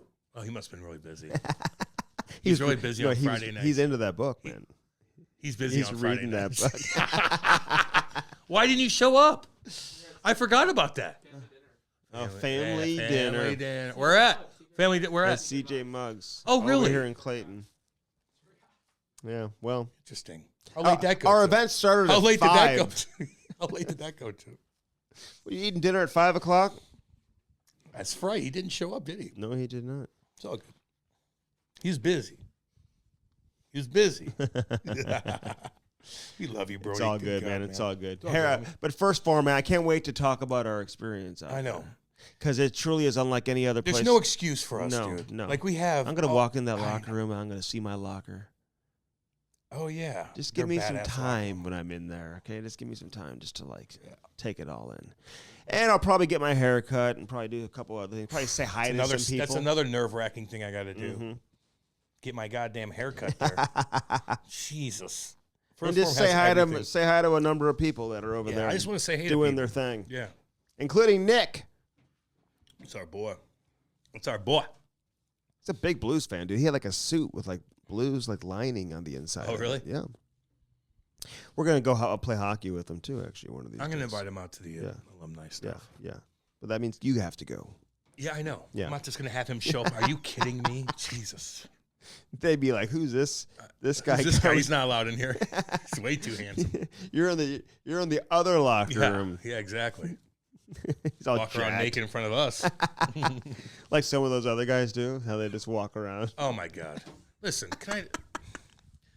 man, if you're hideous looking, just wear a fucking towel. We're getting older now. You look fucking hideous. I'm serious. They don't care. And I'm like, whoa, God. And not even alumni. No, it ain't the alumni. It's the random motherfucker who looks ultra shitty. Tiny penis. Oh my God. And then walks around like he's got clothes on. Well, you don't. Yeah. It's like I'm put your gitch on before you come in the locker room. I'm room. putting first form in their locker. Jesus, that's it. Just to start a program. Okay, Nick, all right, this is what we're going to do. Never mind us. Get these fat fucks in the locker room that twirl around naked. They'll sit there and talk to you naked. I'm like, get the fuck on. Oh, God almighty. And they got their changing bag over their shoulder. They have their changing bag over there with their wee-wee hanging. Their little wee-wee, by the way. None of them. They're all tiny. They're the worst bodies ever. And they're sitting there talking to you about their kid. He played 800 games? They're talking about their kid. And I'm like, okay, put your fucking clothes on first. You had to have played 800 games to do that, to be honest. They didn't even play anything. Fuck almighty. Firstform.com, baby. Hey, go to firstform.com/Cam and Strick. That is our page. Do not go shopping at No. First Form or buy anything without going to our Thank page. you. www.firstform.com/Cam Strick. Thank you, guys. Honestly, with that. And that's how you do Check it. out all their shit. They are the real deal. That's Yes, why they they're are. the best of the best. Yes. But you got to take care of us, too, when you go in there. Yes. And go in through our... Dude, our way. the apparel's incredible. I'm wearing a hoodie right now. I gave Travis.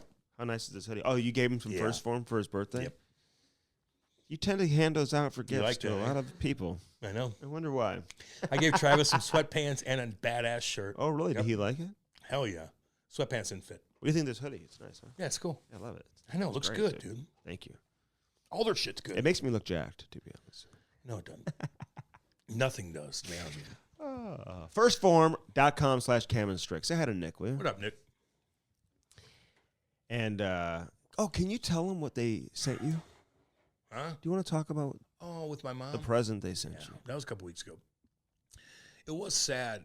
So he must have picked out pictures of me and my mom online, and he Unlike put them all Instagram. together, and he made me like this little thing I could put on my table in my living room, and it has picture of me and my mom. And so I first saw it, and I'm like, started crying. Did you? Kind of. And I called Nick right off Was the bat. Kate there? Yeah. And then after a while, like, I kept staring at it and cried. Oh! So I had to put it away for a second. Really? Yeah. And you couldn't look at it. No. You had to hide it for And I a put minute. it back, and I'm good now. Are you? Yep. But at the beginning, I'm like, fuck. You're like, oh, I can't have this out right now. I'm just like sitting there, like in the morning, like it's right Yeah. there. I got my I'm just staring at my mom. I'm like, Oh my fuck. God. I know, it's sad, but it made me feel good. It wasn't bad. It made me feel good. Yeah, is this when you were making the chicken? I don't know. It's just in the morning. No, when is this when I'm you were lonely in the making- morning, like the dogs are sleep, Kate's sleeping, and I'm Is just this like, when you were making the chicken? I don't know. I'm making chicken tonight too. Okay. Chicken thighs What dude, kind? are chicken thighs are my favorite. They're easy to cook. You can't. It's hard to overcook. Chicken thighs. Chicken thighs Make are some, the best cut throw of chicken. some pig's feet in there, will you? Chicken thighs to get the bone in. They're cheap. They're relatively cheap. Yeah. Well, And they got well the there you crispy- go. they got- What a shocker. No, it's just good for people with families, dude. You don't want to spend a ton of money on. Oh, I got you. So chicken thighs. You Your get, like, kids you will get love 10 it. of them. 10 of them, and they have crispy skin too. You just throw it right in the oven, make a little garlic sauce for them, crisp that I skin told you up. to do a shake and They're bake. goddamn good. Chicken thighs. Best cut of meat. Because what you would do, Cam, since you don't remember telling me this, What? you would make chicken and then take a picture of it and send it to your mom and dad, and then you take some over there. Yeah. Yeah, I almost did that to my mom the other day. Yes, that's what I was talking about. And my dad, and then I'm like, I can't send it to my dad because he doesn't know how to look at fucking pictures on text messages. He doesn't? So I had to go over there a day, and I have all these videos, and his internet sucks at the house. I go, sit down. And he's sitting down. I'm just showing a video of Kate and I at the Jack's cab and showing him all this shit. You like it? Oh, he loves. Why don't you take him down there with He's you, obsessed dude? with everything we do. Why don't you take him down there? Because it's not. He goes with my mom. He ain't going down there by himself or with me and Kate. It doesn't work. Yeah, he would. No, he wouldn't. Andy, no, it doesn't. I don't want anybody in there. Like, I love my dad. Like, Would I don't you, want I him hope listening you to us wouldn't every walk around like that if he was in there. I wouldn't. No, but he ain't coming down. But Right. Anyway, that Firstform.com/Cam Strick. Well, and your dad's doing okay, right? Yeah, he's good. Sparks skate sharpeners, Cam. Can you spell Sparks? SPARX. Yes. I saw another Sparks skate sharpener outside a dressing room the other day. Well, they probably won the game. I mean, isn't it amazing? They probably won the game. It's like it's not because They're not falling. they're not just doing it because like, oh well, that No, guy. they don't want to fall on their ass. Yeah. Because you're stepping on bullshit at these shitty ass rinks. Yes. That's what you do. You step on a fucking screw because dipshit boy didn't clean it up because he was out partying the night before. Yeah. Not even focused. Not even focused. Doesn't Screws, even want to be concrete, there. Fuck. He's giving you the wrong skates. Some of these benches have concrete off the fuck. Oh and you're my like God. stepping everywhere No, on. I Like, see kids Jesus. before they go out in the ice, Cam, and they're running around on the steel bleachers. Oh God, that's okay. That just drives They're me on the nuts. steel bleachers. Oh my God, Andy, Yeah. get control of these kids. It's not my kids. Jesus. Oh my God. I think remember we went to those like skating Public sessions. and like kids are like wearing they walk on the concrete like I Oh, yeah. I know what I'm doing. You're like, oh my God. Oh my Yeah, God. and that's and then they give them to you the next time you go there. Get your own skates too. Yeah. The purple ones, brown and purple. The brown and red, Yeah, brown and or red. the all brown all brown. with like They made those ice skates the worst looking things. with like 85 skate holes, like the lace holes, you know? Like, dude, it'd take you like an hour and a half just to lace them up. Yeah. These really support my ankles. Jeez. Get a Sparks. Get it today. Use that promo code Simplify Cam your Strick. life. It's going to save you more money than you'll save on Black Friday and Cyber Monday. Enough with that, will you? No, it's true. Just get hooked up. Separate yourself. Separate your team. Oh, I got more parents coming up to me, be like, hey, it's a game changer. It's changed my life. You know what? I got home from the Blues game the other night, Cam, and Ty needed a skate sharpen. We had practice at 8 a.m. on Sunday, and I sharpened them at midnight. Yeah. You know what I'm saying? You couldn't. just put it on. That's what Press- you press can't start. Well, you can't do that. Otherwise, you're screwed. You're sending your Yeah. kid out there with, you know, Yeah. skates that aren't sharpened. So Well, Sunday, man, if I had to get up early. Although I did. I still got up at 6:30.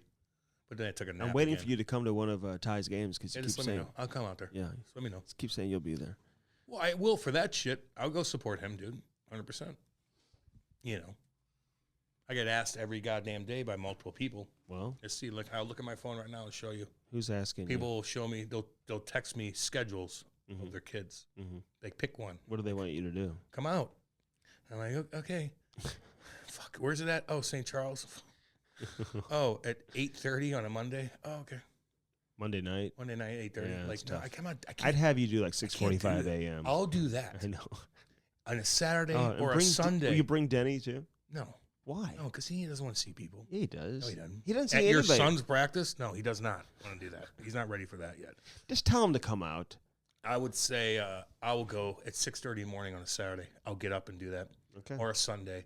But on a weeknight, I can't do it, dude. I'm done. No, dude. I hear I'm you. fucking done, though. All right, gel sticks and gelsticks.com, Cam. Oh yeah. You know, you think about ways to train, man. There's certain ways to train. You can train the right way. You can train the wrong way. I know. You can train like an NHL player. You can train like a player that doesn't know what he's doing. Hey man, stick handle that puck before you get on the ice. You'll feel 10 times better. I'm Do telling you know that right now. I heard like some players, like Jonathan Taves being one of them, he would like practice with it. Yeah, some guys. Dana Zupers did that, and he wore like a weight vest too in practice. So he's already Yager would too, wouldn't he? He's already 230 pounds. He still did that. Yager would. Yogs would do that. Yep. You got to go the extra mile. Do you think it sometimes. really makes you faster or just makes you Yeah, feel faster? Feel fast and faster. Yeah, your body's lighter. You're used to heavy legs, and all of a sudden they're gone. You're like, whoa! Just like with stick, man. Mm-hmm. Makes it that much easier. Your body, your muscles get used to heaviness, and all of a sudden it's not there. And you're like, damn! Mm-hmm. I can move. I can skate forever. I can stick handle forever. Mm-hmm. So helps, man. Dude, they got the gel sticks for lacrosse. Ty and I played a lot of lacrosse over the weekend as well. Like he likes playing, like, you know, catching the ball in the thing. Different I thing, put a yeah. baseball glove on. He just throws it to me and stuff like that. That's You cool. know, lacrosse is cool. They got the weighted lacrosse. Lacrosse is like one of the number one sports in Canada. They've got the weighted lacrosse training sticks. I think lacrosse is the sport of Canada. It is. Why is that, you think? I don't know. Native Americans. They all play there, Yeah, I think they, like on the First Nation. I think back in the day, they The had First like, Nation. yeah, First Nation, Native Americans popular played sport. lacrosse with fucking, bones of an animal. I don't know if that's true. I think it is. If that's why it's the most popular. Well, I'll get corrected by guys. You know that. Fucking I'll get corrected. what's his name? John Tavares, man. His uncle is the greatest lacrosse player of all Really? time. Yeah. What's he worth? No, I'm actually serious. No, I know. I don't know. What do you think? I bet you he made money How? because he's like known throughout the country. He's like it's like Pele or something. Yeah, but without like a big Look it up. contract. His name's John Tavares too, Brody. Look that up. Look up his net worth. Probably not as much as John, the other John. Yeah, no shit. Because you just don't make much money in lacrosse. They don't make as much as when you play. If you're the captain of the Leafs, making 11 mil. Yeah, no shit. He's worth $5 million. Yeah, so Ain't much. well, for being the best that ever lived in your sport, it's not. But like lacrosse, exactly. there's no comparison to lacrosse to, you know, I'm just asking. That's why it's football or tough to get in baseball or lacrosse. basketball, hockey. Well, yeah, Native American told you. Yeah. Is that why? Whatever. Well, it's a very popular sport now in the I was States. waiting for somebody to correct me. That's It's a all. very popular sport in the States, too. Maybe Luxie was going to correct me on that one. He would. I'll see that. He'll wait till later. You'll wait till later. When He'll he- text me 2 weeks from now when I forget what the fuck I said. Randomly at 10:30 at night. He'll be like, how could you say that? John Tavares. How dare you say Hey, that, Cam? He's my best friend. At 12:30 at night. And I'm like, fuck. Like, what'd I fucking say? Oh, my God. I don't want to piss him off. apologize to him right Luxie, I love you. I'm sorry. I did think I drank some fucking Wolf Schmidt vodka. Would you play a... we should just do a live read for Wolf Schmidt. Go get some his ass on. Get Wolf Schmidt today. I'll drink the shit out of it. Yes, you would. I know. I'll make a Bloody Mary right now. That's what Travis would have gotten for his birthday. If we had Wolf Schmidt as a sponsor, I know, there you go. He would have gotten Wolf I'm Schmidt. throwing out first form shit all left and right. I'm throwing out beef sticks and stuff to everybody. I'd be handing out Wolf Schmidt to people. I'd be handing that out, Luxie. Hey, before you leave, I got something for I you. got Wolf Schmidt. They'd be like, fucking right, let's make a Bloody Mary. I'm like, oh, what's up? Don't go anywhere. I'll be right back. Yeah, I got a T-shirt and I got a bottle of vodka for you. Gel sticks, man. Would you play a whole practice or an alumni game with one? No, but I was stick handle beforehand. Mm-hmm. That's why I get there early. Yeah. We love our gel sticks, man. Get one. Hey, honestly, though, if your kid, just in terms of stick handling and all that, in all seriousness, like it's an unbelievable training mechanism. I know, I did it. Play with that weighted stick, and then all of a sudden they go out there and they're doing their thing. It helped me out a lot, man, getting that puck out of the fucking zone. Yes, Jesus. yes. Bellman and Bellman.com. Say hi to Danny. Hi, Danny. And Kenny. Kenny, what up? And Dale. Dale. Say hi to Dale. What up, Dale? Dale's the man. They're all cool as shit. Mm-hmm. They got a good thing going out there in China. Yes, they do. What do they have going? They got a lot of stuff. They got one of them shit-kicking Dodge Rams I got. I'll tell you that right now. Mm-hmm. They go 6.4 Hemi. I get one of What's those. up? Really? What does Hemi mean? Shit kicker. Really? Yep. And like Hemi mean Hemi's a type of engine. Type of engine. Yeah, actually, Dodge engines. I think the best Dodge engine is the it's the Cummins diesel, 1997 Cummins diesel. You can get the Chrysler, Dodge, Jeep, or Ram on one side of the street in Troy. On the other side, you get the Buick, the GMC. Yeah, dude, you got a lot of options at Bellman. Ain't no swinging dicks either, which is a big deal in my opinion. What does that mean? Like, it just means they come out and they're like obnoxious. Mm-hmm. Like your wife would get weirded out because there's 15 swinging dicks swinging their dick when they come out. Hey, I'll play fucking football. I got this one. I got this one. I got the blonde out there. Jesus. She's just trying to look at cars and you're fucking swinging her dick around. Mm-hmm. Not a Bellman. They give you sushi and watermelon that water. Means, I don't get what you're saying with that shit. Jesus. They give you sushi and watermelon flavored No one's water. eating sushi at a goddamn car dealership. Oh, sure they are. Somebody's like, "Hey, I got sushi at a car dealership." Dude, I was way out. I was way out, kind of like in the boondocks a little bit. We had to go to a practice, like it's at a rink, like 45 minutes away, and there was this little sushi truck. I was like, would you get sushi from that sushi truck? Yeah, I get it. Yeah, would you? A sushi truck? Probably. It was like a truck in the middle of a parking lot. I'd have to. I think it was like in the strip mall. They probably had like a little bar. They had it looked like some Hoosier making me sushi. An adult toy store, I think. Oh no, I ain't eating that sushi. I ain't eating gas station sushi. Any of that bullshit. Okay. I'm gonna cook some good goddamn food today, though. I'm not fucking playing around. I'm gonna get home. Kate will be chilling. Mm-hmm. The puppies will be hanging out. Cool. And I'm gonna make some good goddamn food. Take my time. I saw your Instagram story. It looked very, very nice. Which orange. Which one? Very orange and like sparkles everywhere. You know. With what? There is. So. You and Kate. Kate and I live in a Hallmark movie at home. We live in a Hallmark movie. Is it true that Candace Bure, a very good friend of mine, that she left the Hallmark Channel? Yeah, she has her own channel, I think. I didn't see that on the Today Show this morning. I didn't see that. They don't like her on the Today Show. Probably. No? She's too Christian for them, I think. Oh, they put her on. Oh, the hockey media would hate Candace Bure. Because she's probably like, I'm for, you know, blah, blah, blah. Which, look, I'm not a religious dude. Like if you want to get married to a man like that. I'm not saying any hockey media are bad people or bad. I just felt like the reaction was so strong. It's crazy that it just seemed crazy. Like, I just think that like if I was really religious, I'm like, I'm not gonna. I just don't. I can't. This is what I believe in. And the media bash me like that so hard, I'd be fucking pissed. But it is what it is. It's like, you're that worried about me? You're that worried about me? I just like, don't think affected your life that much? Don't think you can make assumptions that you know everything about somebody just based on one action. Maybe his faith helped him get through the hard. Well, who knows shit. what the repercussions are? Like, you guys all grew up in like Canada there, and you know, this guy grew up in fucking shit though, probably. He probably, who knows, his faith probably helped Who him knows survive. what the I don't know. repercussions are for But the then again, for though, the family, or if you go against I don't your understand religious the like traditions. I don't understand the religious type that think that a guy shouldn't marry another guy. Like what? Mhm. He loves that guy. Right. Like that's his feelings. I think majority of the people that are gay are born that way. Mhm. So how are you going to say that? How do you say that to God? Mhm. God created him. What do you gay. think? What do you think? God created him and he's gay. What do you so think? how can you deny that? What do you think he's saying by not wearing the jersey? I believe it. I don't fucking know. I don't know, but it ain't that big of a fucking deal. Who cares? You're just like, I don't know. This fucking guy doesn't want to wear the You jersey. don't want a fucking jersey? Who gives a He fuck? should wear the jersey, but I ain't gonna lose sleep over I it. ain't losing sleep over. I got my own fucking problems. Like we're what? all eating a shit sandwich. What? Only one guy in the league won't wear it? You're crying over that? Jesus. What about is your wife like Jesus? So you didn't cry over me. I almost divorced you. Remember that? And you didn't cry over that. Tell You're you crying something, over that. You Gary psycho. Bettman. You should Psychos. find them.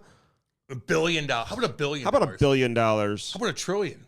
How about take their organization and have it crumble? Let's get rid of the Flyers. Like, settle down. Don't you have your own problems? Like, fuck. Nik Antropov, baby, on the Cam Strick Hell yeah. podcast. Hairclub.com, baby. Oh, you're damn right. Go to our landing page today, hairclub.com/Cam and Strick.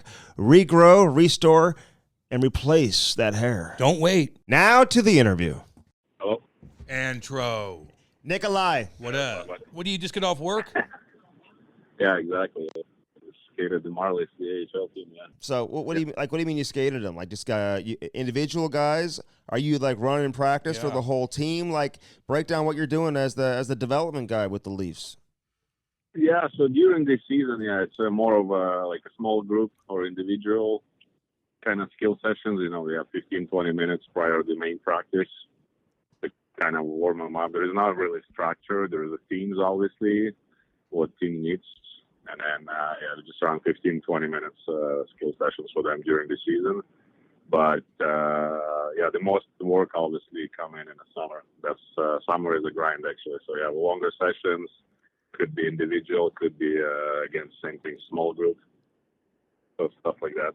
Okay. That's a good game. I'm going to send Cam down there for That's a a good gig. little skill session. Hey, so you're in Toronto, man. Like, what's life like for? You still get recognized all Yeah. over the place? Or are you able to chill? Like, give us an idea. What's of your what hair look like?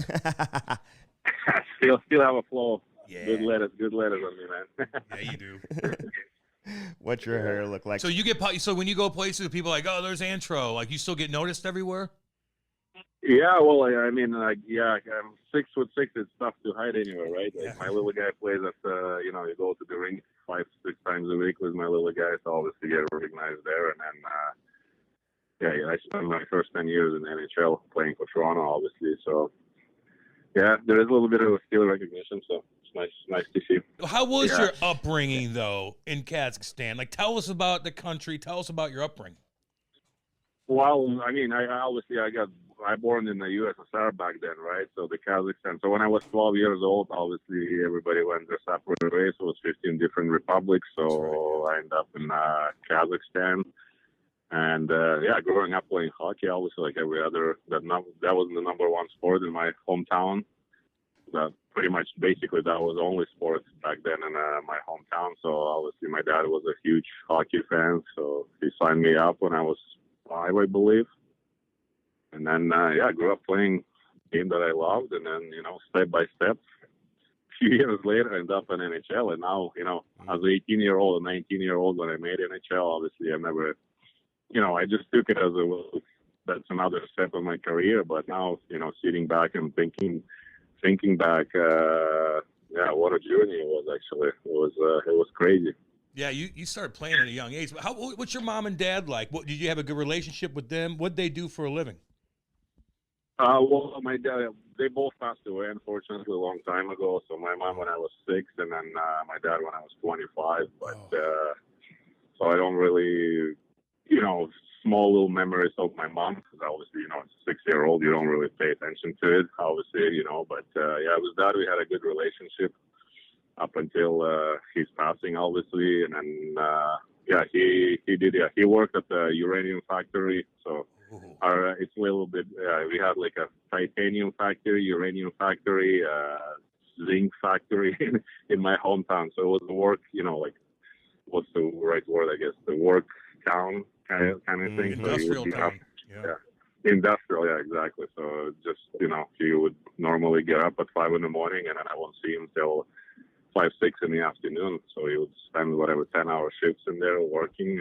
But obviously we weren't poor, but we weren't, we didn't really have much money. But yeah, I mean, we survived. So that's the only thing I know growing up. Anyway, I didn't say any better, so I'm not complaining at all. Yeah, well, I that's get how that, you man. that's how Damn you like right. develop that character and that work Damn ethic, right. to go as far as you did. Like, how did you become a good hockey player Yeah. though? Because Kazakhstan in general, man, I mean, like you're playing in all these international tournaments. You're like the only NHL player. Like, why was that? Well, I gotta say, so back in USSR and then so back in USSR, we were second or third best hockey school in whole Russia or USSR. So Red Army would be first, Dynamo Moscow, and then our in my hometown, yeah. So we had one of the most recognized hockey schools, I would say, or in whole USSR back before we break down in the different republics and became Kazakhstan. And then when that happened in '92, it was a really, really tough time for Kazakhstan, Ice Hockey Federation of Kazakhstan Hockey, because all the best players, all the best coaches started leaving to Russia. They were making more money there. They started bringing kids over from Kazakhstan. So it was a little bit of a rough patch, for the 4, 5, 6 years after we became Kazakhstan independent, and then I just honestly just enjoy playing hockey and then just did what I had to do, I guess. And then but I guess scouting wise, I got most likely I got recognized on all the international level, whether it's European Championship or World Junior Championship or World Championship. So. Because we only had, back in the day, we only had one flight per week to my hometown from Moscow. So I think one scout back in the day made it to scouting me, I guess. So he got stuck there for 1 week. So it wasn't a pleasant, week. Oh man, they couldn't even get to you to even watch you. No. But then you go to the World Juniors, I think it was. And you just light it up. Who are you playing against in that tournament? Which one are you talking about? It might be European Championship, no? Yeah, well, few points. I got 20-some points in my game. Is that the one you're talking about? Yeah, that's exactly that. That's what I'm talking about. Yeah. Wait, you remember it? Yeah. I do. Yeah, I wish. Yeah. There is nothing really to brag about it. So WHF actually moved us to Pool D, right on the bottom of the European. I think that was the last year was the European Championship that we played, but we had to start because we were a new team there. We used to play Asia and Oceania with Japan and China and all this New Zealand type of thing. But travel was so expensive, right? So anyway, so WIHF moved us to the European division, but in Pool D, so the bottom of it, and then obviously the teams weren't that great in there, and there is really nothing, to brag about it. So we played teams like Luxembourg, Iceland. For that particular game, we played against Iceland. I think we won 63-0. So that tells you something, right? Wow. Well, what team did anybody? Who was the best team out of that group besides you guys? Was there any competition though? Well, the finals. Well, in the finals, I think we versus either Netherlands or Spain. So it was like a 18-1 game, something like that. In the finals. So Spain. Yeah, who's playing? Who's playing for Spain? I have no idea. Shelly always looks like a good player, man. Yeah, No. Shelly does look like that. That's crazy, man. But but how'd you So your dad's gone all day. Did somebody take care of you? Were you just on your own throughout the day? I mean, he's working, he's grinding in the fucking mill. How'd you even be able to do anything? How'd you get to practice? No shit. Well, my grandma, so my grandparents, so my grandfather passed away right after my mom passed away. So it was basically my grandmother was bring me all the way to I go to school and up in the morning and then come back, whatever, in the afternoon. And then my grandma would take me to the practices, tie my laces. She did Enormous job, actually, yeah. And then when my dad could do something, he would do it. But yeah, the grandma took care of me. Dude, how tough is that grandma? Yeah, she's she's badass. tying I know. skates. She's tying skates. Oh. Dude, I love it. By the way, just to get back to it, you had 54 points in 5 games. Like, what? Is that true? Are you 20, playing? I think it was. Are you playing? 26, Those are like yeah, my 20. floor hockey stats in PE Jesus. class. That's fucking funny, man. I'm gonna have to look. Is that shit on? Is there video of that? Is there? I don't know, honestly. I don't even want those stats to be out there on the net, but Oh, they are now. Oh, yeah, I don't well, think they there, are I now. don't think there is a video. Hey, but Fuck that, dude. Embrace it. But Kazakhstan, man. Listen, to represent Kazakhstan, like be the face of Kazakhstanian hockey. Like at the time, though, like that had to be cool, man. You put Kazakhstan hockey on the map. Nobody else No really shit is you did. talking about it, you know? Hey, do you know Khabib? Isn't he from Kazakhstan? And that all that whole... No, he's Russian. No, he's Russian. Oh my Is he? God! Oh, okay. You didn't know? You didn't know No, that? there's a couple of big time UFC fighters I coming don't know. out of Kazakhstan. I don't know He's a Borat UFC either. guy, Don't yeah. ask me. Don't ask me about Borat. I don't know him too. Oh, really? Yeah. Hey, I was gonna say. give me some famous people from Kazakhstan. Yeah. Well, Triple G, the boxer. Oh, yeah. Ooh, big boy. So yeah, so he's probably most famous from Kazakhstan. Yeah, Hey, you said Borat. he had a great career. Borat, dude. Hey, you said the wrong answer. The answer is Borat. Fucking Borat. that was right. Hey, Antropov. Listen, Nikki, that was a trick question. Fuck, is that funny? I can't Borat. believe you didn't say Borat. I He did. did. I just Oh, told you you did. before. Don't ask me about Borat. Yeah, don't ask me about Borat. Okay. Andy needs to turn his hearing aid. Hey, one more thing about sorry, Andy, cut you off. About the uranium plant. Like, was it like what did he have to do in there? And was it code up to date? Like, meaning, I'm sure that he was inhaling different stuff, right? It must have been a horrible Absolutely. environment. Yeah. Yeah, well, I don't know exactly what he'd do, but he would go like 5, 6, 7 meters underground. We didn't really have a conversation with my dad about that, obviously, but I knew when I grew up a little bit. So what he had to do, so he was underground for like 8, 7 hours. Whatever, doing something, and then, obviously ecologically, it's actually, you can see on the internet, you go 100 kilometers outside of the town and somewhere in the mountain, and you can't even see. It was a cloud of smoke, and you can't even see buildings. So it still is same thing. So you can't even see a city actually when you climb up whatever 100 meters in the mountain. You can't even see city from up there. It's all smoke and really? like you said, it's all industrial. Yeah. So all that. So you grew up, like industrial, man. Your dad's fucking grinding it. You're playing hockey. You're dominating. But then you come over to the U.S. Or you go to Canada first. Have you? So you never went to the U.S. or Canada before that, and all of a sudden you fucking go over there. Like, what a wake up call that must have been.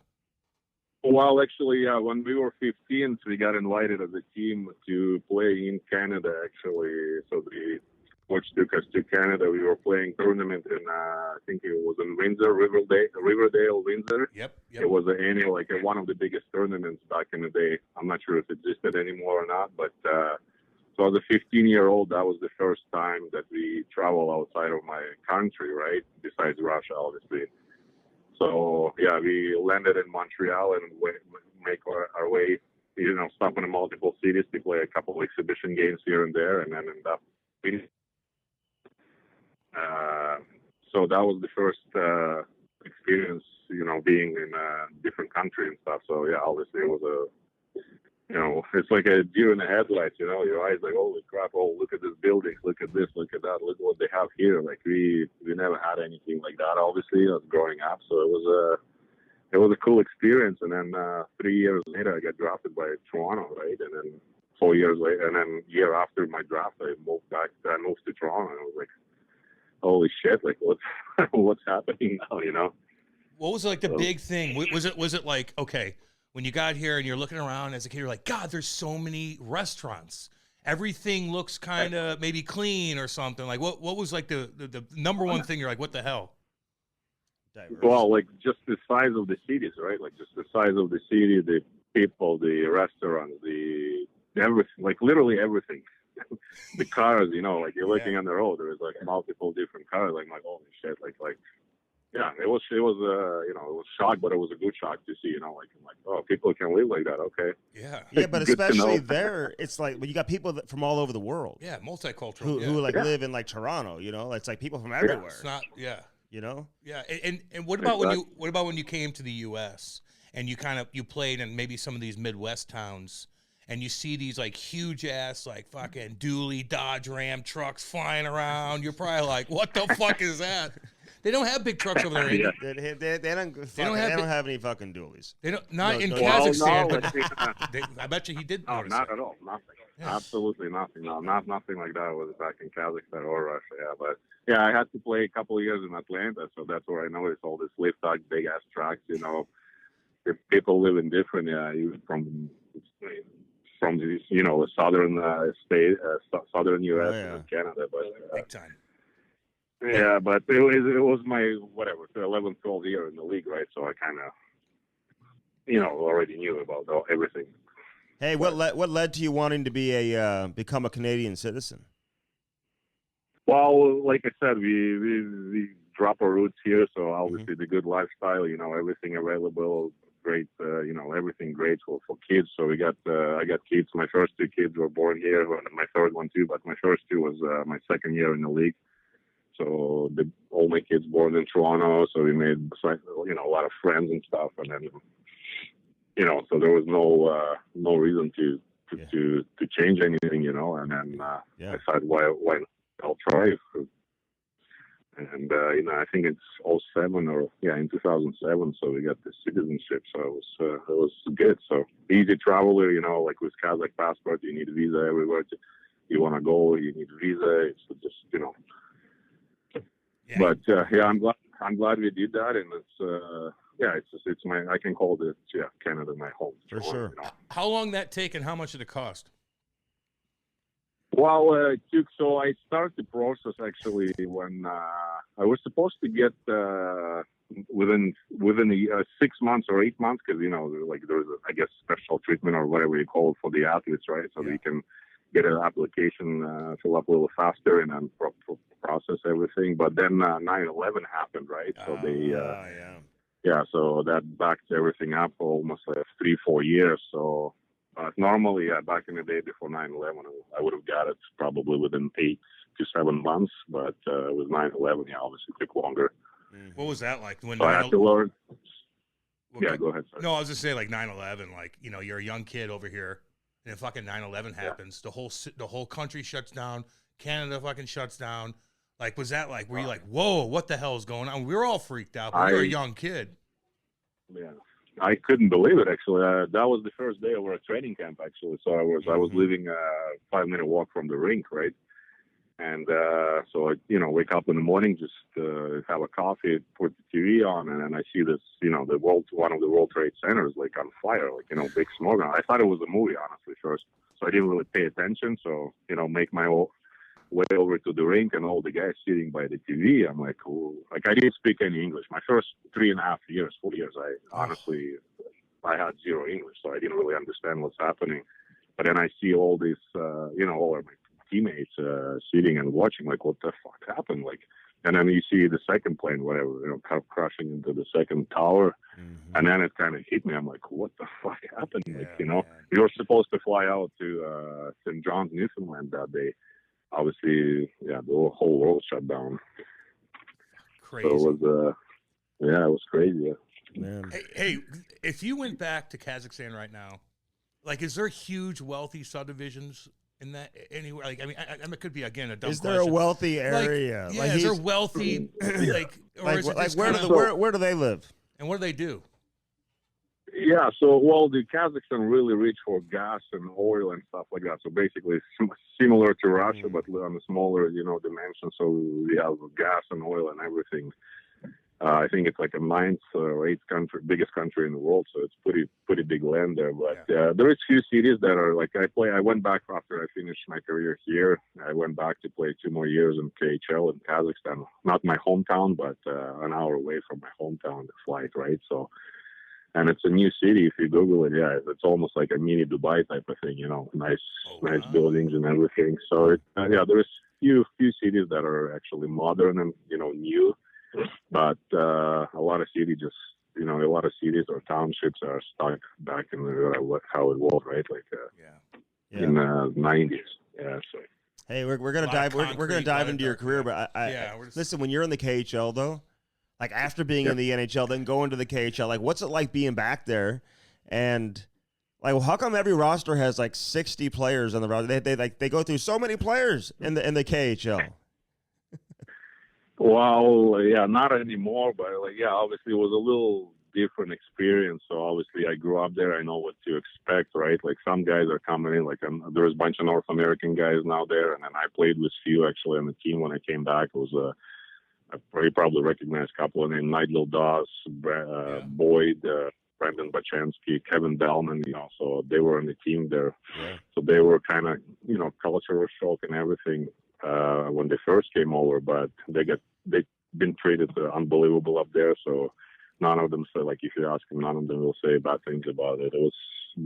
And like I said, I came back from where I, grew up, so I know what to expect, how the teams will run and everything. Hockey was, we still played back when I came back there, it was still Olympic ice. Most of the rinks had, so it's big ice surface, so a lot of regroups, Nobody dumps the puck in. It was different hockey, obviously, not as fast as I used to. So, the league actually progressed. I think it's 15 years now, the old KHL. So it's, only positive things only I hear. So all the guys flying on the private jets, the teams, the food, everything. So teams taking care of guys. So there's obviously some couple of tricky teams that they don't pay sometimes, on time and stuff like that. But,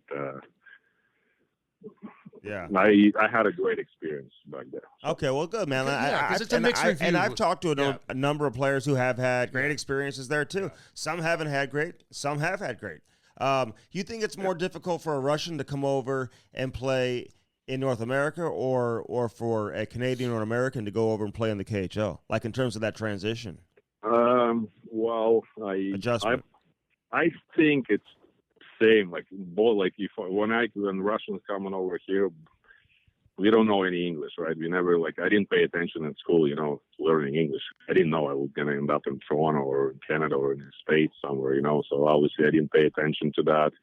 And then same thing now, North American guys. So language is the biggest barrier, right? So if you can speak a little bit, you can communicate with guys. It's easy adjustment, So I would say it's the same exactly. Yeah. So North American guys coming over there, they don't speak Russian. It's a tough environment. Same as the Russian coming over here. I've been lucky. My first 3 years in the league, I had, I think, 6 or at one point we had 7 Russians on the team. So it was good and bad. So the bad thing, I didn't learn any English in the 3.5 years, being in my first 3 years. But at the same time, if you need any help and stuff like that, you just, ask the guys. They can translate or they can show you around and stuff like that. So, but my 4th year, I think everybody got traded or signed somewhere else. So that's when reality hits. And then, now you have to communicate with the guys, because you're going out for dinners on the road and stuff like that. You don't want to sit like an idiot, right, by yourself and not saying something. So, oh man, how was that though? I know, I played teams where a kid would come in, can't speak great English, but we're like, come here, dude, you're coming out with us. When you got to the Leafs, you're playing with the big boys. They had such a cool team then too. You got Domi and fucking Belak, got rest in peace, big dog. But who took you under their wing and who'd you hang out with? Well, when Russians were on the team, obviously, so Igor Korolev, I don't know if you remember. Oh yeah, he played here. He played here, man. Yeah. So, he played in Toronto a little bit, and then so he's my oldest son, godfather. So we became really close. So he took care of me, and then when everybody got traded, so obviously I understand more than I could express myself. So all guys like you mentioned, Belak was an unbelievable guy. So he was always funny, you know him, right? Man. You knew him obviously, so he was an unbelievable teammate. Probably any guys in the league you ask about him, nobody would say bad things about him. So he was always fun. Ty was there, Max and Dean. So it was everybody. I tried to communicate with everybody. It's a team, you know how it is, right? So Well, that's like in St. Louis right now, man. They got a ton of Russians. Yeah. Right now, they try. The Russians hang out together. Oh man. yeah, they got a bunch of Russians. Hey man, you mentioned Igor Korolev. You know, he played here in St. Louis early in his career, right? Yes, and we're talking about the same person who passed away in the plane crash, right? In the KHL. So you two were like really tight. He's your son's godfather, man. That had to be, you know, terrible for you, you know, to deal with, man. That was a tough day. Obviously, it was first day of training camp. Like I was in Winnipeg Jets already, so I was in Atlanta. Then Atlanta got moved to Winnipeg, right? So it was the first day of training camp, and I went in the news, and then I was driving to the rink, and then there was a plane crash. Hockey team obviously didn't believe it. Went out and skate, and then more info came in, and then they started naming the guys. And it still didn't. I wouldn't believe it. And then I, you know, called his wife, and he's like, "Yeah, like we're still hoping." They didn't call his name yet, being, you know, like obviously he was on the plane, but they, you know, trying to recover all the body stuff, so they didn't. His name wasn't there at the beginning, so I'm like, was hoping like he survived and stuff. But yeah, the day we got, you know, toward the end of the day, so they announced everybody was that passed away, that who was on that plane. Yeah, it was a tough day, obviously. Yeah, so the Jets let me go for the funeral, you know, so it was really nice to them. So I flew back, and yeah, it was devastating. Yeah, man, that was I mean, one of the worst days ever in hockey. And you know, Pavel Dimitrov obviously was on that plane. So talking to so many people that day, you know, who were tight with Pavel too, man, and Igor had the connection here to St. Louis. Yeah. That's awful, and man. I played for that team too during the 04 or 05 lockout, so I knew every trainer, every massage guy, you know, like the doctors. So I knew everybody from that team. So yeah, it was. Did anybody survive? I'm sorry. I know one kid that was in critical. They pulled him out. Yeah. I think everybody. Did he live or did he pass away? No, he passed away about 5 or 6 days after. He had 90% of his body, I guess, burned, so he didn't survive. Oh, yeah. Wow. Man, sorry to bring that back. Well, the travel in the KHL though, it's hardcore. Those trips, they're long. I mean, like describe that. Yes. Some of the trips, so there is, like, you know, Russia, it's big. So there is, like, I think from east side to Russia, when you go back to Moscow or vice versa, I think it's you're changing about 7 or 8 time zones.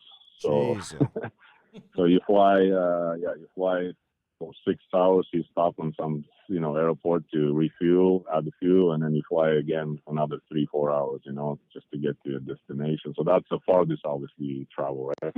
So where I played in KHL, so I kind of was in the middle. So Kazakhstan, it's in the south of Russia, but in the middle. So our farthest flight would be 6 hours to the east, and then 5 hours to the west to play the team. So it wasn't that bad, but yeah, it's a lot of travel there for sure. Yeah. Fuck yeah. Hey, how'd you learn English? Like, and like, did you find it like really, really difficult, or did you pick it up pretty easy?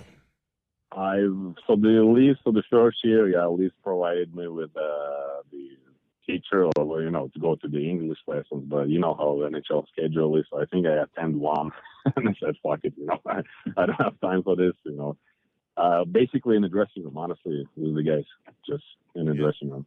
Could you imagine if you sat next to Cam? Oh, you'd sound like a fucking hillbilly. And that's how you learned English? I mean, thank God. Hey, you would have been my buddy. Hopefully you were sitting next to somebody smart. who are you sitting next to? My first year, I think it was Yannick Perrault, the French guy. Okay. Yeah, that's tough. Mon ami, he was. You learned 2 languages at once. It's confusing. He speaks French and English. Exactly. It's amazing. Hey, let me ask you though. When you so like you go over there, you're in the spotlight, you're making some fucking money. What were you? And you know, you probably hadn't made that much money in your life.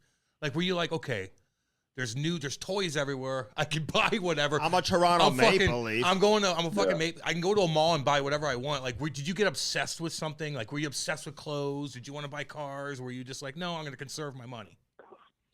No, well, the reason is, I guess my dad did a great job with me. So, like I said, I grew up not poor, but we didn't have money. We just had enough money, to buy what we needed. So that was my mentality when I realized that fucking making millions, like as a 19-year-old. So no, I didn't really. Yeah, I was always conservative up until this day.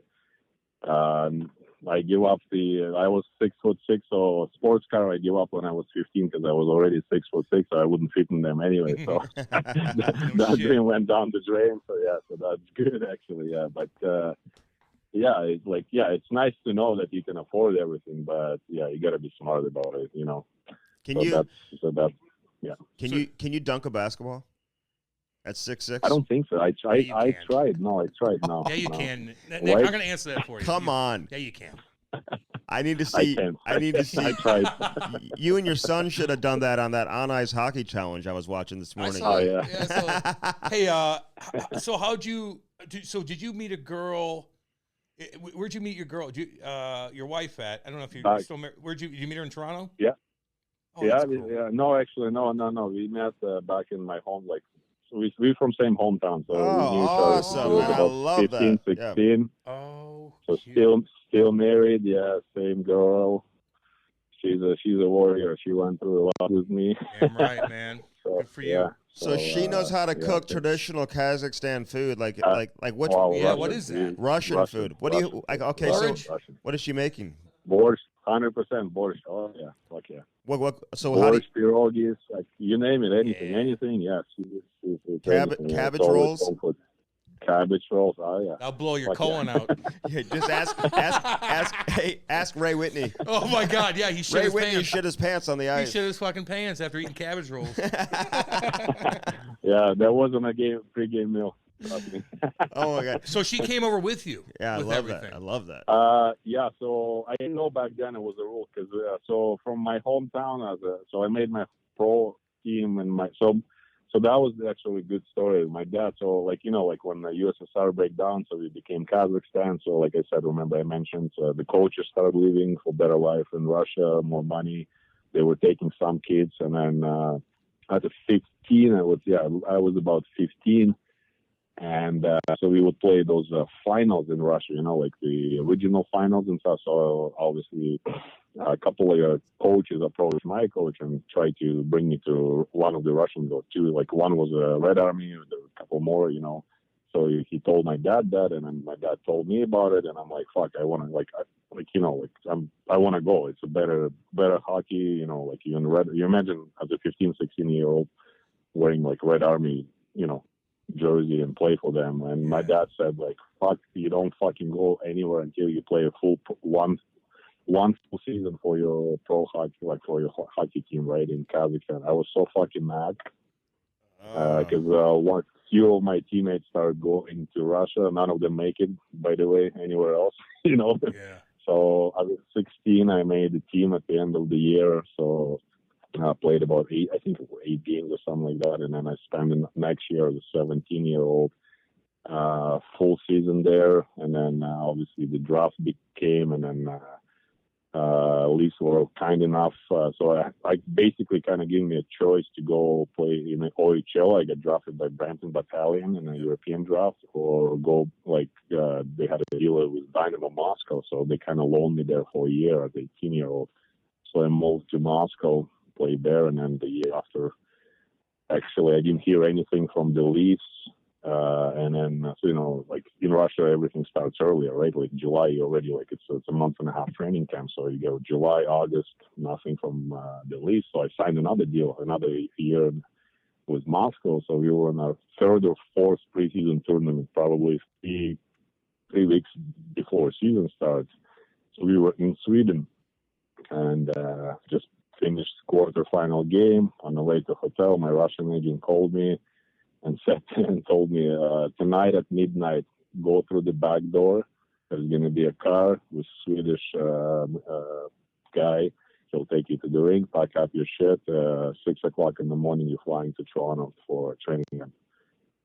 I'm like, what the fuck's happening? Like, I just rented an apartment in Moscow. My girlfriend at the time was there. I had a fucking duffel bag with a couple of pair of underwear, socks, and then Dynamo Moscow suit. That's all I had on the road trip. So I was like, yeah. So So I walk out. Obviously didn't say to the coach nothing.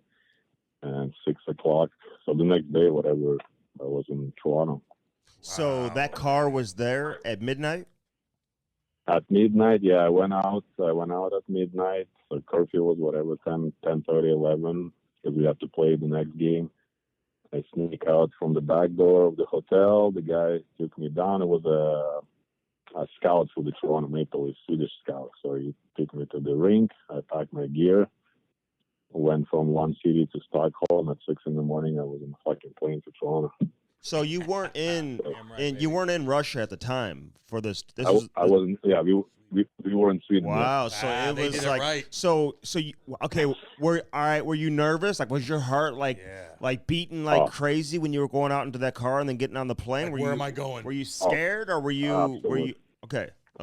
I was everything. Yeah, I was there. Like, what the fuck? Like, what's happening? Like, why?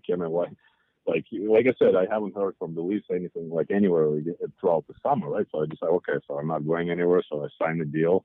Back then, it was no, like now between NHL and KHL, there is a respect between. So back then, it was nothing like that. So like, but yeah, I was like, no English, no language, like no fucking clothes, I'm like going. I'm like, yeah. 2 days after I was on, first day of training camp, I'm like, fuck, like what just happened? Like I'm still thinking back now. It's fucking crazy. Hold on. What if they catch you? Like what happens if they catch you? Well, I honestly, I don't know. Depends on where you're at. I have no idea. Probably just depends on where you're at. They wouldn't like lock you up or something. No. They wouldn't. Yeah, but like it just, you're 19 years old. Like fuck, you don't know anything. Ask Alexander McGillney. That'd be a fucking crazy bag skate the next. Hey, do you know a lot of Russians, man? Like, are you friends with a lot of Russian guys? We always love to get. We got like Darius Kasparaitis and stuff like that. Like, how do they? Yeah. So do you talk to guys? Like, what are they saying? Kovalev, we've had on. Kobe, we've had Kovalchuk, Brizgalov. We love all y'all Russians. Yeah. But like, so do you talk to these guys? Like, what are they saying about everything right now? Are they saying, it's just kind of like they just do their thing in Russia? Like people like worried or like what's their mindset? People were like all over Ovi a little bit. Yeah, remember? they're over Ovechkin. They don't want to go to Canada. Yeah. It's like the fuck. It's but it's a tricky situation. So how do you describe it? How do you look at it?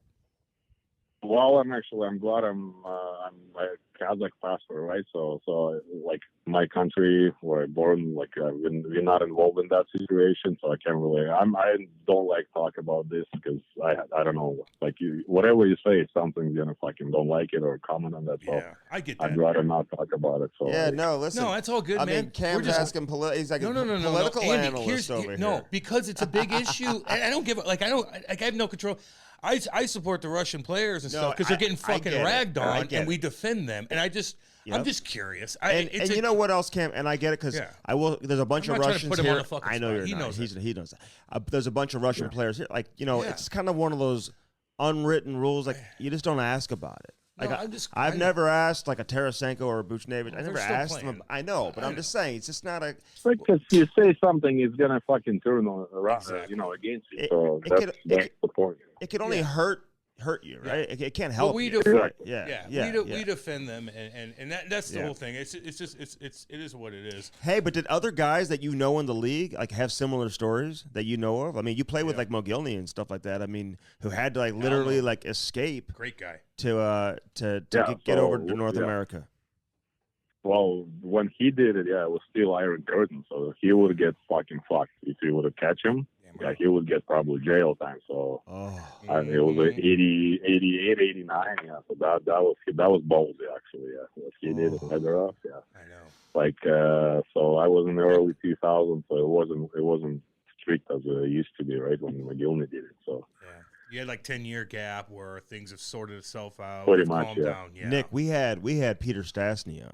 Oh, telling that story. Oh boy, you got to go back and listen to his story. How the hell he and his brothers. Hey man, you gotta do what you gotta do. One of the craziest stories you're ever gonna hear. So, but man, I've heard a little bit of it. Yeah, but it's not my story wasn't like that. So like I said, I was 12 years or 11 years after the Iron Curtain and stuff like that, the KGB shit and stuff like that. So it was mine like nothing like those guys always. No.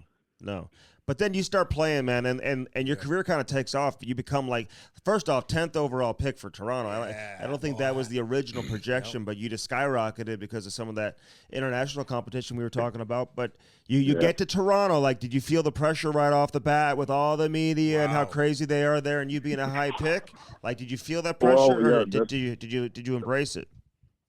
Well, first, so I'll just back up a little bit before the draft and everything. So I never knew about NHL until I was 13, 14 years old. I had no idea NHL exists. Mm-hmm. I knew there was a Russian Super League, so that was my goal to make it. You know, we played in the Division 2 where my hometown is because we got demoted because we were Kazakhstan, you know. So they didn't let us play in the Russian Super League. So my goal was to make it to the Super League, which is KHL right now. So at 16, 17, so before draft, so all these agents, I have no idea what the fuck agent was, what they do, why you need it. So, like, honestly, nothing about NHL. So the agents started coming up to me, so I signed whatever, like, yeah, sure, you can represent me, whatever. I didn't know what he has to do. So he called me one day. And it said, actually, a couple months prior, so it was like all these agencies start calling, but it's like 11, 12-hour difference, right? So they would call like 1 p.m. or 2 p.m., Toronto or U.S. time, but back in my hometown, it would be like 2 o'clock in the morning, so my dad got to get up at fucking 5, right? Like, and then we had 1-bedroom apartment, so the phone ring, it's fucking all over, you know. So every night with one agent called and second one, and they just fucking bashing each other. This fucking guy is stupid. Don't go with him, and then vice versa, you know. So it was anyway. So long story short, so I choose the agent representative, and he called me one day. So in 2 weeks, pack up your shit. We're going to draft. I had no fucking idea what draft is. I'm like, what do you mean? Like, what is this? He's like, are you fucking kidding me? I'm like, no, like, what? Like, yeah, that's where they pick to the NHL. I'm like, yeah, fuck, whatever. Bring your suit. I'm like, dude, I don't own this suit. I got a suit guy for you if you need one. It's got cigarette burns in. Yeah, so I'm like, my dad doesn't even own a suit. Like, what the hell? Like, he's like, yeah, okay, just come over here. So I came here, like, flew to Toronto. They bought me a suit here. My agent bought me a suit, and then we make our way over to Buffalo before my 98 draft was. And I'm sitting there at the full stadium, you know, like, I have no idea what's happening. Like, it's like, whatever, 18,000 people. And then, so Vinny Cavalier, they call him. He was the number 1 draft pick that year. So he comes in. So I have 9 guys before me to at least know what to do if they call my name, right? But I didn't expect to be. I didn't know what's first round, third round, 6th round. So my agent kind of explained to me, like, yeah, you're probably going to be like high 2nd round, you know, and then fucking my name comes up number 10. And I'm like, okay, so at least I knew what to do. So I go in, obviously no English, nothing, go up on the stage, strictly a Batman fan, like they give me a jersey, and that's the memory from the draft. I had no fucking idea what it was. Oh my! Were you like, wow, I'm a superstar? Like this, there's cameras all over me. Were you like, fuck, this is awesome? I know I was camera shy, buddy. Like I don't. I bet you were. I bet you were, man. Now with that hair, you don't have. Dude, you should have been like, dude, I got fucking sick ass flow. I'm 6'6". Get on with yourself. I'm coming to Toronto, I'm baby. gonna dominate Toronto, baby. I'm taking over. What's up, Domi? Fuck that. No, not at all, man. It was and then like I said, so I went back to Moscow, played the year, and then so I made the team the year after that. And so obviously now I know it was a lot of pressure, you know, being first round draft pick for Toronto Maple Leafs. It's a hockey mecca in the world, you know, so you're under a microscope everywhere you go, everything you do. But back in the day, I had no idea what they write about me, what they talking about me. First 4 years, like that's how I probably survived and played 9.5 years in Toronto, because my first 4 years I really didn't fucking knew what they were talking about me. I've been healthy scratch. I had 2 injuries my first couple of years. I had both ACL done, you know, and like now I'm reading all this backstory. Oh fuck, this is, you know, like stupid pig, blah blah blah. Why you pick him, you know, shit like that. But if I knew that earlier, or if I would be any North American guy, you probably feel pressure, right? Because you know about it, you can read about it in the media. Do they the bash papers you? back in the day. So you think? Oh, that, fuck, oh, 100%. yeah, they're bashing you. Yeah. Now I know, right? But like now I know, yeah. I remember. So listen to this. I remember when they was healthy scratch or I was injured, so they would, like sometimes before the game they tell everybody, okay, this is the lineup, and then extras, and then scratches, and when they call my name, people were cheering, right? When I wasn't in the lineup. Oh, wow. Who And the fans were? The fans, oh yeah, the fans. Yeah, Yeah, Andy. of course, You know how they say at the beginning of the fucking game? Yeah, I know, man. But And then yeah, That's exactly. Toronto. And then when they changed the rules, remember there is no tie, so it was a shootout. So I was fucking praying, coach, that don't call my name, because he called me one game. Okay, you're going to the shootout. So fucking I go, and the whole fucking 19,000 was fucking just booing me. Right? Oh my God! And wait, who's the Toronto, coach? Pat Quinn at the time? Pat Quinn, yeah, he was the best coach for me. Like, Oh, hands yeah. down. Oh, He was So a great he's guy. like, you know what? Fuck you, fans. I'm putting his ass out there. Tell me you scored on that penalty shot or the shootout. I don't know. I don't think so. I did. Oh. You would've I remembered. remember standing on a blue. Come on, Nick. I needed you to score Nick, on I that feel one. bad for you now, man. I know. You're probably like, what's going on here? He's Like, why are I they stood on doing that me? fucking blue line You're like, prior to the shootout. So I Yeah. go to the blue line and then fucking booing start. I'm like, what the fuck? It was Oh. so much fucking pressure. And then after I start, as soon as like we tie the game, like it's overtime. After overtime, sure, I would go to the fucking farthest part of the bench, turn my fucking number, like make sure he doesn't fucking see my name. So please don't fucking call me. That was the days.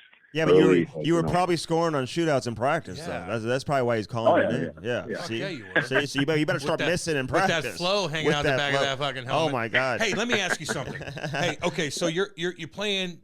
Okay, you're playing overseas growing up, and then all of a sudden you get drafted. Now you're with the big boys over in the NHL, and you're probably like, when you first started playing over there, were you like, there's hitting going on like no other. Why is this Ty Domi guy beating the fuck out of people? The fights, the hits. Were you like, what am I getting myself 'cause that's into? early And you're 2000s. big, by the way, Nicky boy. Yeah. Yeah. So was that a fucking tough struggle off the bat when the big boys are probably tapping on your shoulder? Oh no, I fucking loved it. I love physicality. I fucking love playing physical game. But my first training camp when I came over, like ran away from Sweden, right? First training camp, first scrimmage. You remember how there used to be 4 teams, or 60 plus people back in the day, right? At the training camp, it would be like 4 or 5 fucking tough guys. Oh yeah. And then first shift, fucking, it's 2 on, like, just fucking guys dropped the glass for now. Like, that was the, like, shock to me. Like, what the fuck are you guys doing? Like, start fucking pounding each other, right? And it was another scrum, fucking, some guy grabbed me, fucking, just punched me in the face, fucking split my fucking eyebrow. I'm like, what the fuck happening? Like, are we playing hockey or what are we doing? No, you're not. You're playing a different kind of So hockey. I know. I love physicality. I love hitting and everything. Yeah. I love that part of the game. But at the beginning, I didn't really quite understand. Like, why are you guys fucking fighting? Like, what the fuck? So I had to go right after this fucking scrimmage. I had to take a picture for a U.S. Visa. So I had a black fucking eye, 7 stitches on my fucking eyebrow. Yeah, baby. I'm like, okay, but no, the physical. I love physicality. Yeah, dude, you hit I cats, man. You piss people off, dude. No, I know. I remember playing. Against you and shit. Hey, I love it though. That's awesome. you got suspended one time too for 3 games. Did you really throw the stick at the ref, or do you like? What's the real story there? So we played a couple of weeks before in Carolina, and Paul Maurice was the coach at the time, former Carolina coach. So, and then that when they changed the rules, you can't even, like, even now, you can't even tap on the fucking stick. It's like it's a 2-minute penalty, right? So when they changed the rules, especially that first year, so back 6 months before, you can hook the guys, you can do fucking everything, right? No calls. So. Right. Anyways, a couple of weeks before we played there, I got fucking penalty for not even just tapping a stick. So we lost the game in overtime. So we're back there again. And I remember Don Kaharski was the referee again. We are in overtime, and I got fucking exactly same thing. I tapped the stick, fucking, tried to lift the stick. They called me for penalty. They scored. We lost. We were battling for the playoff spot. So I fucking, just flipped out. Like in Carolina, in the corner, you go back to your dressing room. Yeah. So I kind of smashed my stick while I was right there. by the dash marks almost like. And I kind of like without it, like I was facing going to the tunnel, but I kind of threw my stick, like backwards, and then it fucking piece of it ended up in that where the referee was standing, that will by the red line. So I guess it just in the direction, It just barely not intentionally, not intentionally, nothing like that. After that, like fuck, you threw a stick. I'm like, no, I didn't. I just fucking shove it. Like, I know. Behind they gave you 3 games for that. Brendan Moore scored the game winner, by the way, in overtime. We had Don Grohowski on, by the way. Exactly. Yeah, Ray Whitney with the pass. Exactly. So, and you know who you hook? You know who you? It should have been a slash. Actually, if they were going to call anything, I think they gave you a hooking penalty on it. Didn't they give you a hook? Yeah, it was hooking. Yeah. But it was Corey Stillman Corey Stillman played for the Blues. Yeah, exactly. But I saw you kind of like motion to the ref. You were obviously pissed right after they I scored. I was yelling. You skated to the ref. And, I skated to the ref. I didn't do anything. Then I turned around. I was like going back Koharski. I kind of fucking tossed my stick there. I just break it in 2 pieces, and one of the fucking pieces, I guess, ended up in where they were standing in the direction of the referee, whatever. Hey, so you signed a big ticket, $16 million with Atlanta.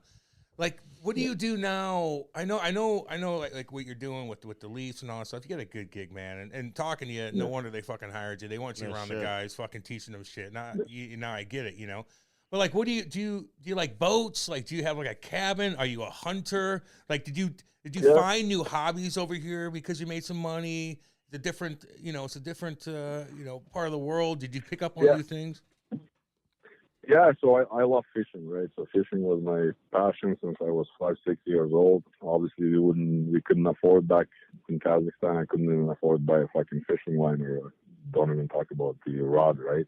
Yeah. So I would so every time we go, like we spend 28 days as a team prior the season started on the lake. So it was like a camp on the lake. So I would just go to the lake and sitting there and watch like other guys coming in from fishing and bringing fish, right? So love fishing since I was a little guy. So obviously came over here, bought a boat and stuff. I have a cabin up in Muskoka, so we spend summers there. So you're with all the guys up in Muskoka. Wendell Clark, all the boys are up there. Clark, I see him every day.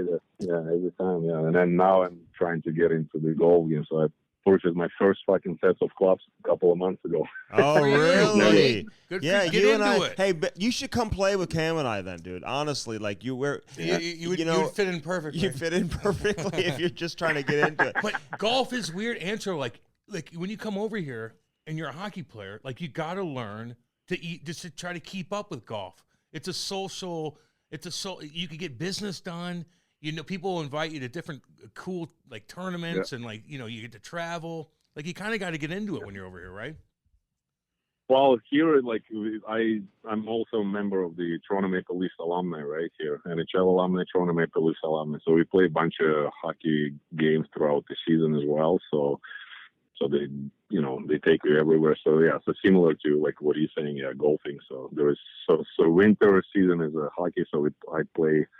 Before I joined the Leafs, I would play like fucking almost 100 games, like pickup games and stuff like that through Maple Leaf alumni, or whether it's private guys who just have money, like just bringing a few guys here and there to play. So, and in summers it's a golf, exactly. So, you meet a lot of good people, like you can have different opportunities too, obviously. So exactly, it's business, dude. Hey, when you were in Winnipeg, were you there when Bufflin threw Evander Kane's clothes in the shower, or were you gone already by then? That was a year after me. Yeah. So. Oh. Did you play with Kaner? I played, So I had him in Atlanta when he came breaking the league as an 18-year-old. Yeah, we played together actually in the line as well. So. Oh, really? What was he like as a young kid?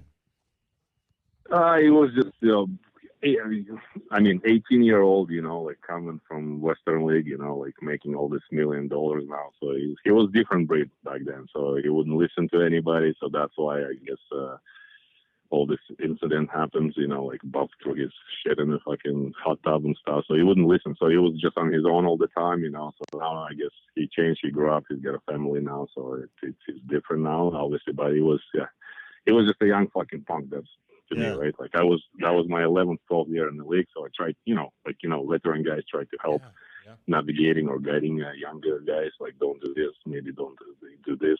But he wouldn't fucking listen back then, so nobody really can have time for him back in the day. But yeah, I see now he changed, obviously. So family, kids, so settle down.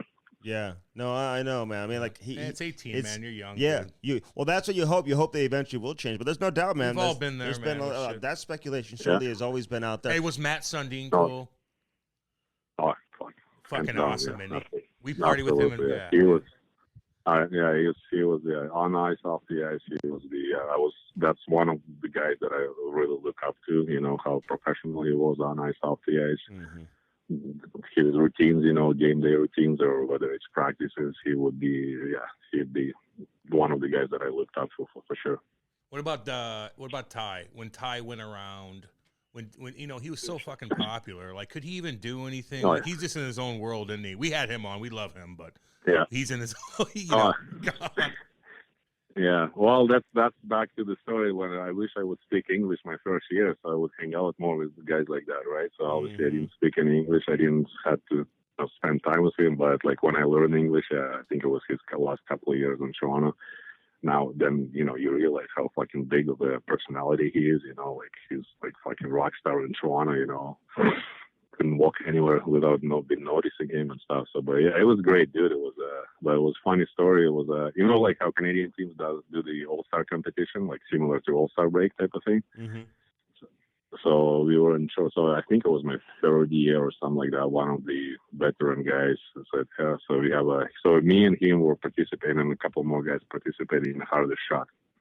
It's a full fucking stadium in Toronto, obviously 19,000 people. So one of the veteran guys goes, just cut, like you saw, he sticks just enough so any shot he takes, his blades would fucking pop off, Mm-hmm. So I'm like, yeah, sure, I'll fucking do it, no problem. I like pranks, right? So I was always trying to prank everybody and stuff like that when I played. And anyway, so I cut for his stick that was on the rack there. So we'd go, his turn to go and shoot the puck, boom, fucking first stick just snap in half, then second, third, fourth. So he broke all his fucking sticks, all fucking 19,000 people fucking laughing, so you didn't obviously take that good. So anyway, so I guess obviously somebody rat me out right away. So the next day we're back at the practice facility. You're a young guy, so you stay 20, 30 minutes after the practice, shooting pucks, working on the shit. So I came back, so I went to the shower, went to my stove, my fucking clothes are gone, right? So and it was like February, right? So all my fucking Canada Goose, all this shit, parka and shoes and everything. I'm like, what the fuck? So I go in to look in the dressing room. I looked everywhere, like nowhere to be found. And then one of the trainers go, fucking just go check the hot tub. So I go there, fucking all my shit is there floating in the hot tub. Fucking. So it took me like fucking 3 hours to dry it, I went home like fucking. That's what you get. Obviously. Hey, shit. Yeah. I'm not gonna lie to you though. If you would have cut 6 sticks, if you're playing for the Devils, Lou would have sent your ass back to Kazakhstan. Yeah, they got to some stories. Yeah. Toronto's got the budget. Hey, sent you back. You played for Pat Quinn. You mentioned he's like your favorite coach. Like that's what it sounded like, right? You had Paul Maurice. Yeah. You had I'm trying to think. Do you have Ron Wilson maybe for a year, right? I did. Oh yeah. Did you like Ron? No, not at all. No, so a lot of guys did. Pat Quinn, and Paul Maurice, hands down, was the best. They were player coaches, so they always knew when to, toughen up or ease up and stuff like that. So yeah, those are two best coaches that I ever played in the NHL. Yeah, I remember when Ron Wilson was No, I remember when like Steen and Kolyakovo, when they came over to St. Louis, like I got the impression like Ron Wilson was not like the most popular. Oh, fuck. Yeah, just a fucking arrogant fuck. Yeah. Yeah. It's all about him. Yeah, but it wasn't a good. That was my last year. That's what at the end of that season I got traded. So when Brian Burke and him came in, so I knew my fucking time in Toronto was done anyway. So even before season started. So, but I've been professional right to the end. So obviously, but. I knew I was done that year. So, yeah, you guys had good players though, man. You had a good little run there in Toronto. Like, I mean, you look at the roster, even with Cujo. Like Cujo could still play, right? When you had him, like he was still playing at a high level, wasn't he? Yeah, for sure. Yeah. So Cujo came back that year. Yeah, so he was a backup, I think, to Tosco, I believe. Yeah. So yeah, we had pretty like it was. good mixture of. I think we had the Mayday, Jamal Mayers was probably the oldest guys, and then I would be like probably third oldest guy, me and Panikarovsky. So yeah, we had kind of like big, Pony, big Pony. Big Pony, great guy, man. He was a big pickup for us Great in 2012. Yeah, awesome guy. Absolutely, yeah. Can hang out with all the guys and stuff. Just a nice, always smiling. Yeah. Hey man, just a couple more minutes, man. You've been great. We awesome, appreciate Antro, it. No problem. Hey, you go to New York for just 1 year. Like why only 1 year with the Rangers? And like, did you like being in New York and the Big Apple and just kind of taking all that in? Like that, like New York versus Toronto, like downtown. Like what's up? What was that like as a player? No, fuck it. Like, I mean, I only was there just for the player, like last 12 games of the season and the playoff run. So when we played at Washington, so like 2.5-3 months, whatever. Yeah. I was. It changed my mind about New York because I've never experienced, living there more than go on the road for 2-3 days. So you just visit here or there. You go to restaurant, play the game, you're out of there, right? So, but to experience living there for 2.5 months, it's something different. Obviously, not even close to Toronto. That's true. Yeah, that city never sleeps. You have everything that you need there, and then. And more, but I already had 2 kids. My wife just and kids visit me for the March break for like 14 days, I guess, or whatever, 10 days. So I was there by myself most of the time. But like my contract finished, I knew they want to offer me a deal there, and then just plus all the plus and minuses. We sat down with the wife, like with 2 kids. They were like 8 and 9. My oldest one was in hockey, and then living in that busy, New York, it was, so we choose not to, Yeah, well, then, you gotta make $7 million to even like have a nice apartment. No, I know, because we had a couple of parties, like a team parties at someone's apartment. Yeah, they're like, I looked at the rent. I asked the guys. Fucking Wade Redden was renting an apartment for like fucking $10,000. It's 2-bedroom apartment. 2-bedroom. Hey, Toronto ain't no better, to be honest with you, homeboy. I know, yeah, I know. For Toronto's sure, on the exactly. top. Well, especially now, yeah. Absolutely, brutal. yeah, especially now. Hey, how are your kids though? Is he playing in the my O? oldest, yeah. Go ahead. Yeah, so he played in the O, so he finishes. My oldest one just turned 22. He's at Prince Edward Island University, still plays hockey and doing school. So, he finished his OHL career and didn't get drafted. And the overage year, obviously, COVID happened, so it kind of fucked him over. So he never played the game. Like every other league in the world, at least played whatever 20, 30 games, but OHL decided not to. So it kind of fucked a lot of guys, overage guys, and then 16-year-old that knew, they got drafted that year.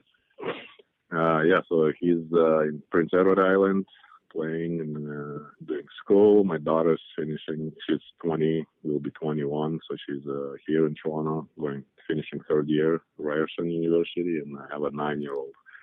So I'm back at the hockey rinks with him now. So fuck. Is he a 2012? 13. 13. He plays year up, but he's 2013. Yeah, okay. Because I was with Jamal Mayers last night. I told him we were gonna have you on because he's got a pretty good 2012. Yeah, he's a good player. Yeah. So he thought maybe that explains it. Yeah, he plays with the 12. So are you coaching the team? Like, what's it like being back at the rink with the young guy? No, I don't have fucking patience for 9-10-year-olds, man. There you go. Yeah, don't. Not just that, out. but even just dealing with fucking parents and stuff like that. It's especially here in Toronto, it's a different breed. So no, I'm just. I have a couple of days, where I take him and train him myself. But no, the team, I would never. No, don't fuck with it. Especially young guys. No, not at all. No. What do you do? Somebody's gonna be always unhappy. I know. You don't need that stress, Antro. What do you do when you go train him on just you and him? Like, are you going on the ice with him? You do stuff at home, like? Yeah. Okay. Absolutely. Yeah, absolutely on the ice. Yeah. Andy coaches AAA hockey, so he's just in a mix. But we're just curious what other guys do for their kid. Like, is he at home? Does he go downstairs? You have a little setup for he can work on his backhand shelf or shit. Like, is it always at the rink? Well, I have a buddy of mine. He during the COVID he built like a 3-on-3 rink on his property. So I usually take him there, nice. Smaller rink, and the work stuff in there. And at home just in a gym, a couple of things, but not. He's 9. Fuck, he's gotta be a kid too, right? Exactly. Shit. Hey, but that's the advantage of being the development guy, though, man. You stay current Absolutely. with all the players. Like you're on the ice, your mind's thinking, Damn right. Up-to-date on drills everything. and all that type of shit, man. Like that's important because you can lose that. You know that, man. Like you all of a sudden you're away from the rink for 10, 15 years. Like things change pretty quickly, you know. Absolutely, no. It was because like when I retired, so obviously I didn't know what to do with myself. First year we were actually building a house, so I was busy for almost a year and a half. So my mind wasn't like what the fuck am I supposed to do now and finish my career, so my mind was I don't think I ever think once during the construction because I was so busy, right? Like being on the site all the time, fucking getting this guy, trying to get the other guys to just make sure everything's done right, And then, so I kind of, the transition for me from, being a hockey NHL player and then all of a sudden you're not playing. So it was kind of easy, because I was busy, like I said. And then my little guy started playing hockey, and then I joined the Leafs alumni first for a couple of years. And then this opportunity with the Leafs came up. Obviously, I jumped on it. I don't regret it. I fucking absolutely love it. Oh, yeah, dude. You got a good gig, man. And you deserve it, man. Yeah. And, hey, listen, dude, you've been on for a while. We appreciate you coming on, man. Seriously. For sure. We could talk to you for another hour. I follow him on Instagram, by the way, I know, Andy. Follow him on Instagram. I'm going to. Yeah, post some shit. I want to see what you're doing. I want to bring my son out to come skate with you, man. Let's do some training. Yeah. Yeah, he'll take advantage of you, trust me. All right, Antro, man. Hey, good luck to everything, dude. Keep in touch, man. Keep in touch with us, man. Appreciate it. For sure. Yep. All right. Right on, big dog. I appreciate it. See you, buddy. See you, Later. man. Thanks. The Cam Strick podcast is brought to you by Bellman and Bellman.com. BEHLMANN.com. Get out there to Detroit, Missouri. Check it out. On one side, you got the Buick, the GMC. Options for everybody. Then right across the street, you got the Chrysler, Dodge, Jeep, and Ram. Again, find something that works for you and get yourself a new set of wheels in time for the winter. All right, baby, that was Nik Antropov on the Cam Strick podcast, former Toronto Maple Leaf and former Atlanta Thrasher, Cam. Yeah, man. Yeah. Well, Atlanta Thrasher. Who should replace What? Rick Tocchet on the set?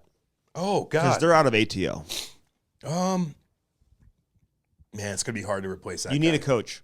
Yeah, I agree with that. You got to have a coach.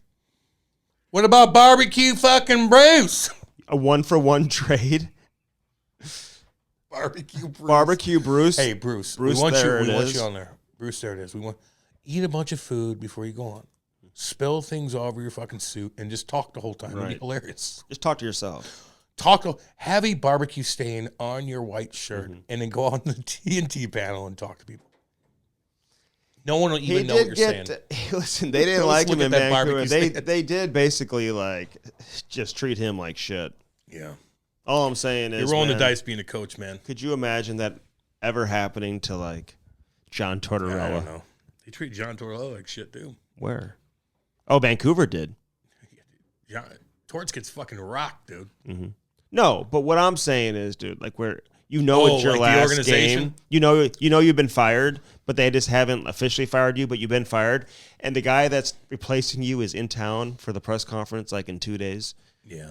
And he knows it. Business, homie. You made money. It is business. You weren't that good. It is what it is. I don't know. Look, dude, I don't feel sorry for our head coaches. Okay? No, I don't. He still I got don't his give a $2 million. That's another thing. It's another thing I don't give a fuck about. Whatever it was. I don't get emotional about that shit. No. Hey, treat them like shit. Put your fucking foot down then, Bruce. I told you. Put your foot down, back. Fuck you. I'm I not will taking say, it. because Vancouver's been a mess. It's Don't let 'em it's treat you been like a shit. debacle. It's been a reality TV show. But I feel like the coach and the general manager, they come across as a little bit mousy and a little bit weak. Yeah, I get you. A little soft. It's all good, man. Do you think, dude? Like the GM. People like him, man. There's no other GM in the league that's like that. And there's no coach that I could see just allow themselves to get walked over like that. Again, whatever. You'll find a job. He's got money. He's been not. in the game. I don't think he'll coach again. Probably not, but you'll find And maybe a job. that's where some of the emotion was coming from, knowing that this is the end. It all comes to an end sometime anyway, man. But when We've the all coach, cried. when you get off to a terrible start, which Vancouver did, and the president comes out and says it was the worst training camp I know, ever. that's a problem. You know You got the worst training camp you've ever seen. Yeah, well, that's a problem. you know that this is Fuck probably the end of Bruce. There it is. Well, I wish Ricky Tocchet good luck. We like him a lot, dude. We do. Oh, I like Bruce I'm too, getting man. chirped He's cool. all over Twitter yesterday because I said, "Hey, this may have been a very embarrassing in terms of how Vancouver handled this situation with Bruce. There it is, but You put Bruce there. It is. no, I didn't say that. with Bruce, there it is. But I'm a huge fan of Rick Tocchet, and I think they got the right guy. Yeah, man. We're rooting for you, Tox, too. We love you, man. I wish I could see you Hey, on TNT they got a more. very confident coaching In fact, staff. Yeah. Adam Foote, that dude's not Yeah, lacking but he wasn't very confidence. good in juniors, man. People were bashing him for. Foote? Yeah, he got fired after. Oh, when he was coaching. Yeah. Oh, yeah. Well, yeah. Yeah, you're right. That's good memory on it. You can't. It's don't not a remember. memory. You don't remember It's not a memory. anything, and then you'll remember shit No, like that. no, that's not a memory. I saw it on goddamn Twitter. And people Oh. were bashing, like, here's a coaching staff for Yeah, the Vancouver yeah. Canucks. Tockett's record. Fucking I Foot's know, record. I know. Da, da, da. So that's how I know. And so, and Sergei Gonchar, listen, he's got Gonchar. some confidence too. He's played in the league a long time. All those He's a guys hell did. of a hockey player. All those guys did. Like There's there's a lot of something to be experience said. there. See, Chief did the same thing. Like, you know, and Doug Armstrong, by extension, is the one who actually did it, who surrounded Chief by all these NHL guys guys. that played a shit ton of games. You Like, know. how do you not get? But then he brought in Monty. You know, I mean, he's got what's his name? Craig McTavish, Mac T, who's there this Big year. Mac T, But baby. he's had Mike Van Ryn and Steve out there from the beginning. Yeah. Tell you who's a hell of a coach is this goaltending coach the Blues have, Davey Alexander. Remember? Monty talking about him? Jim Montgomery? Yeah, what does a goalie coach do? A lot. Really? Oh, my God. A lot. Okay. It's only the most important position in hockey, Ken. That's not the most important coaching position. It's one of them. You don't have a good One of them. You don't have a good There's goal- only two. Cam, I'm surprised you're making short-sighted No, I comments see. like that. No, If I've you seen have it a all. bad goaltending coach, you do not. I would suggest that your goaltending is not They very just good. started having goaltending coaches. No, they've had goaltending coaches for years. What you talking about? Yeah, I don't know. They had goaltending coaches when you were there. You didn't even know, dude. Yeah, because it was Marty. Who was Trust me, they got chirped. the goaltending coach? Yeah. Yeah, but not everybody's They got got every chirped not by every team everybody. has a Hall of Fame goalie. Saying. Wammer. He was like He was the goaltending coach for a little while. Rick Wamsley. Hey, He yelled at and me I one love time, Wammer. so we love him so much. But I'm like, saying there's a lot. Yeah, ask Wammer, hey, was your fucking job that important? He'd be like, Okay, I'm saying. dude. remember? Come on. What's his name from Vancouver? I will say they're not all great. I'm just letting you know. Like this is the most important job. Like, what? No, Look, it's- most important position. Yeah. I hope everyone enjoyed the show today and Yeah. enjoyed Nick with a K. Yeah, 6'6". Antro. Cool cat. Totally cool.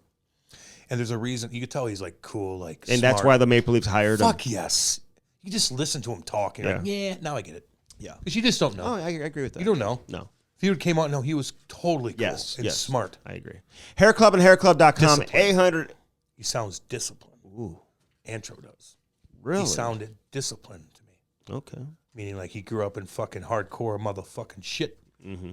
And he had to be goddamn disciplined. Yes. And he sounds disciplined now. And I like him. He seems cool.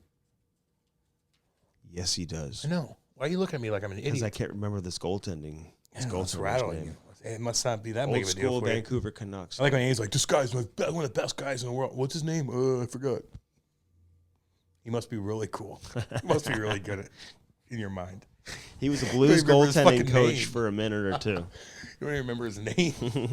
Dude, I remember it, and I know this guy. You remember Come on, everybody. help me He out. must be really high on your radar. Canucks radio.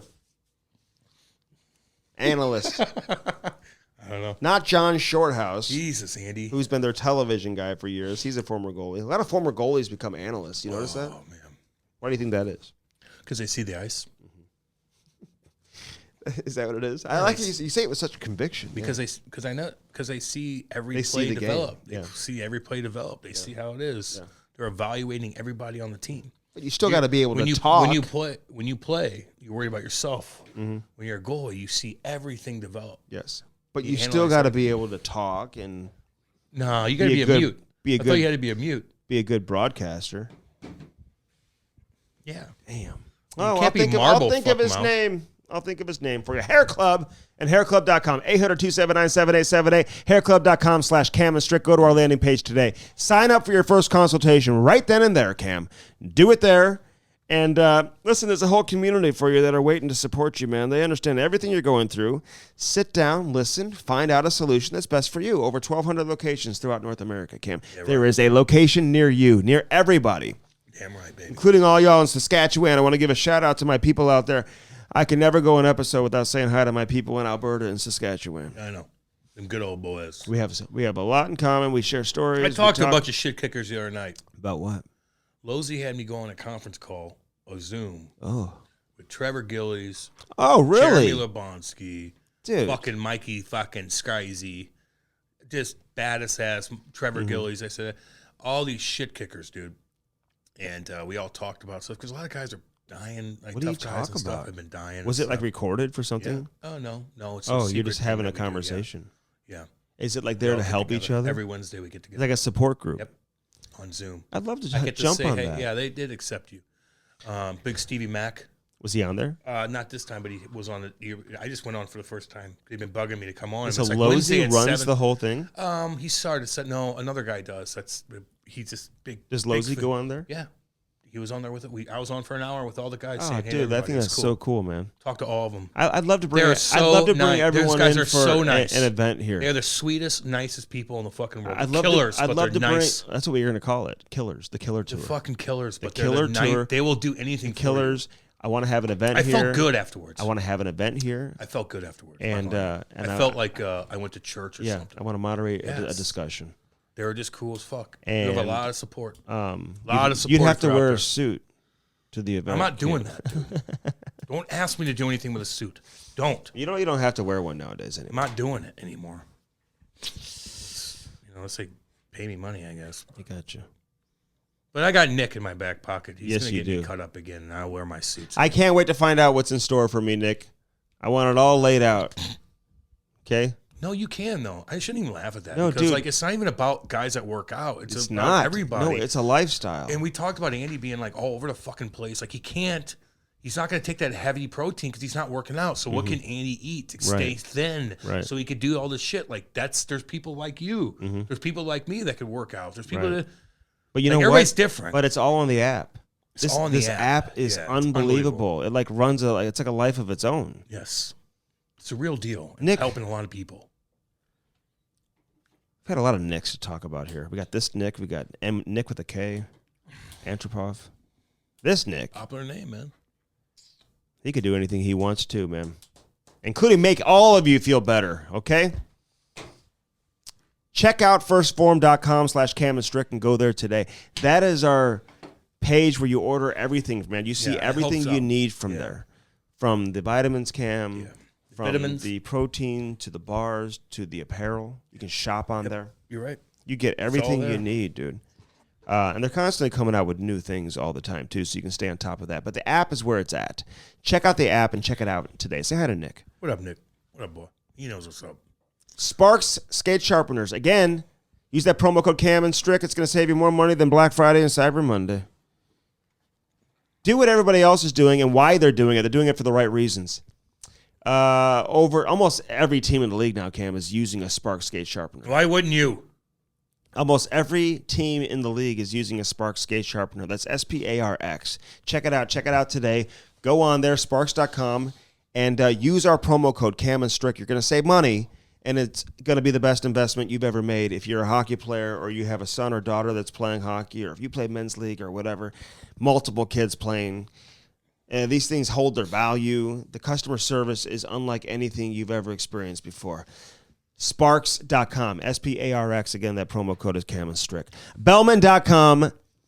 Over there in Troy, Missouri, Cam, you got the Buick GMC on one side of the street. Cam's still looking at that Buick, the frosted white, tan interior.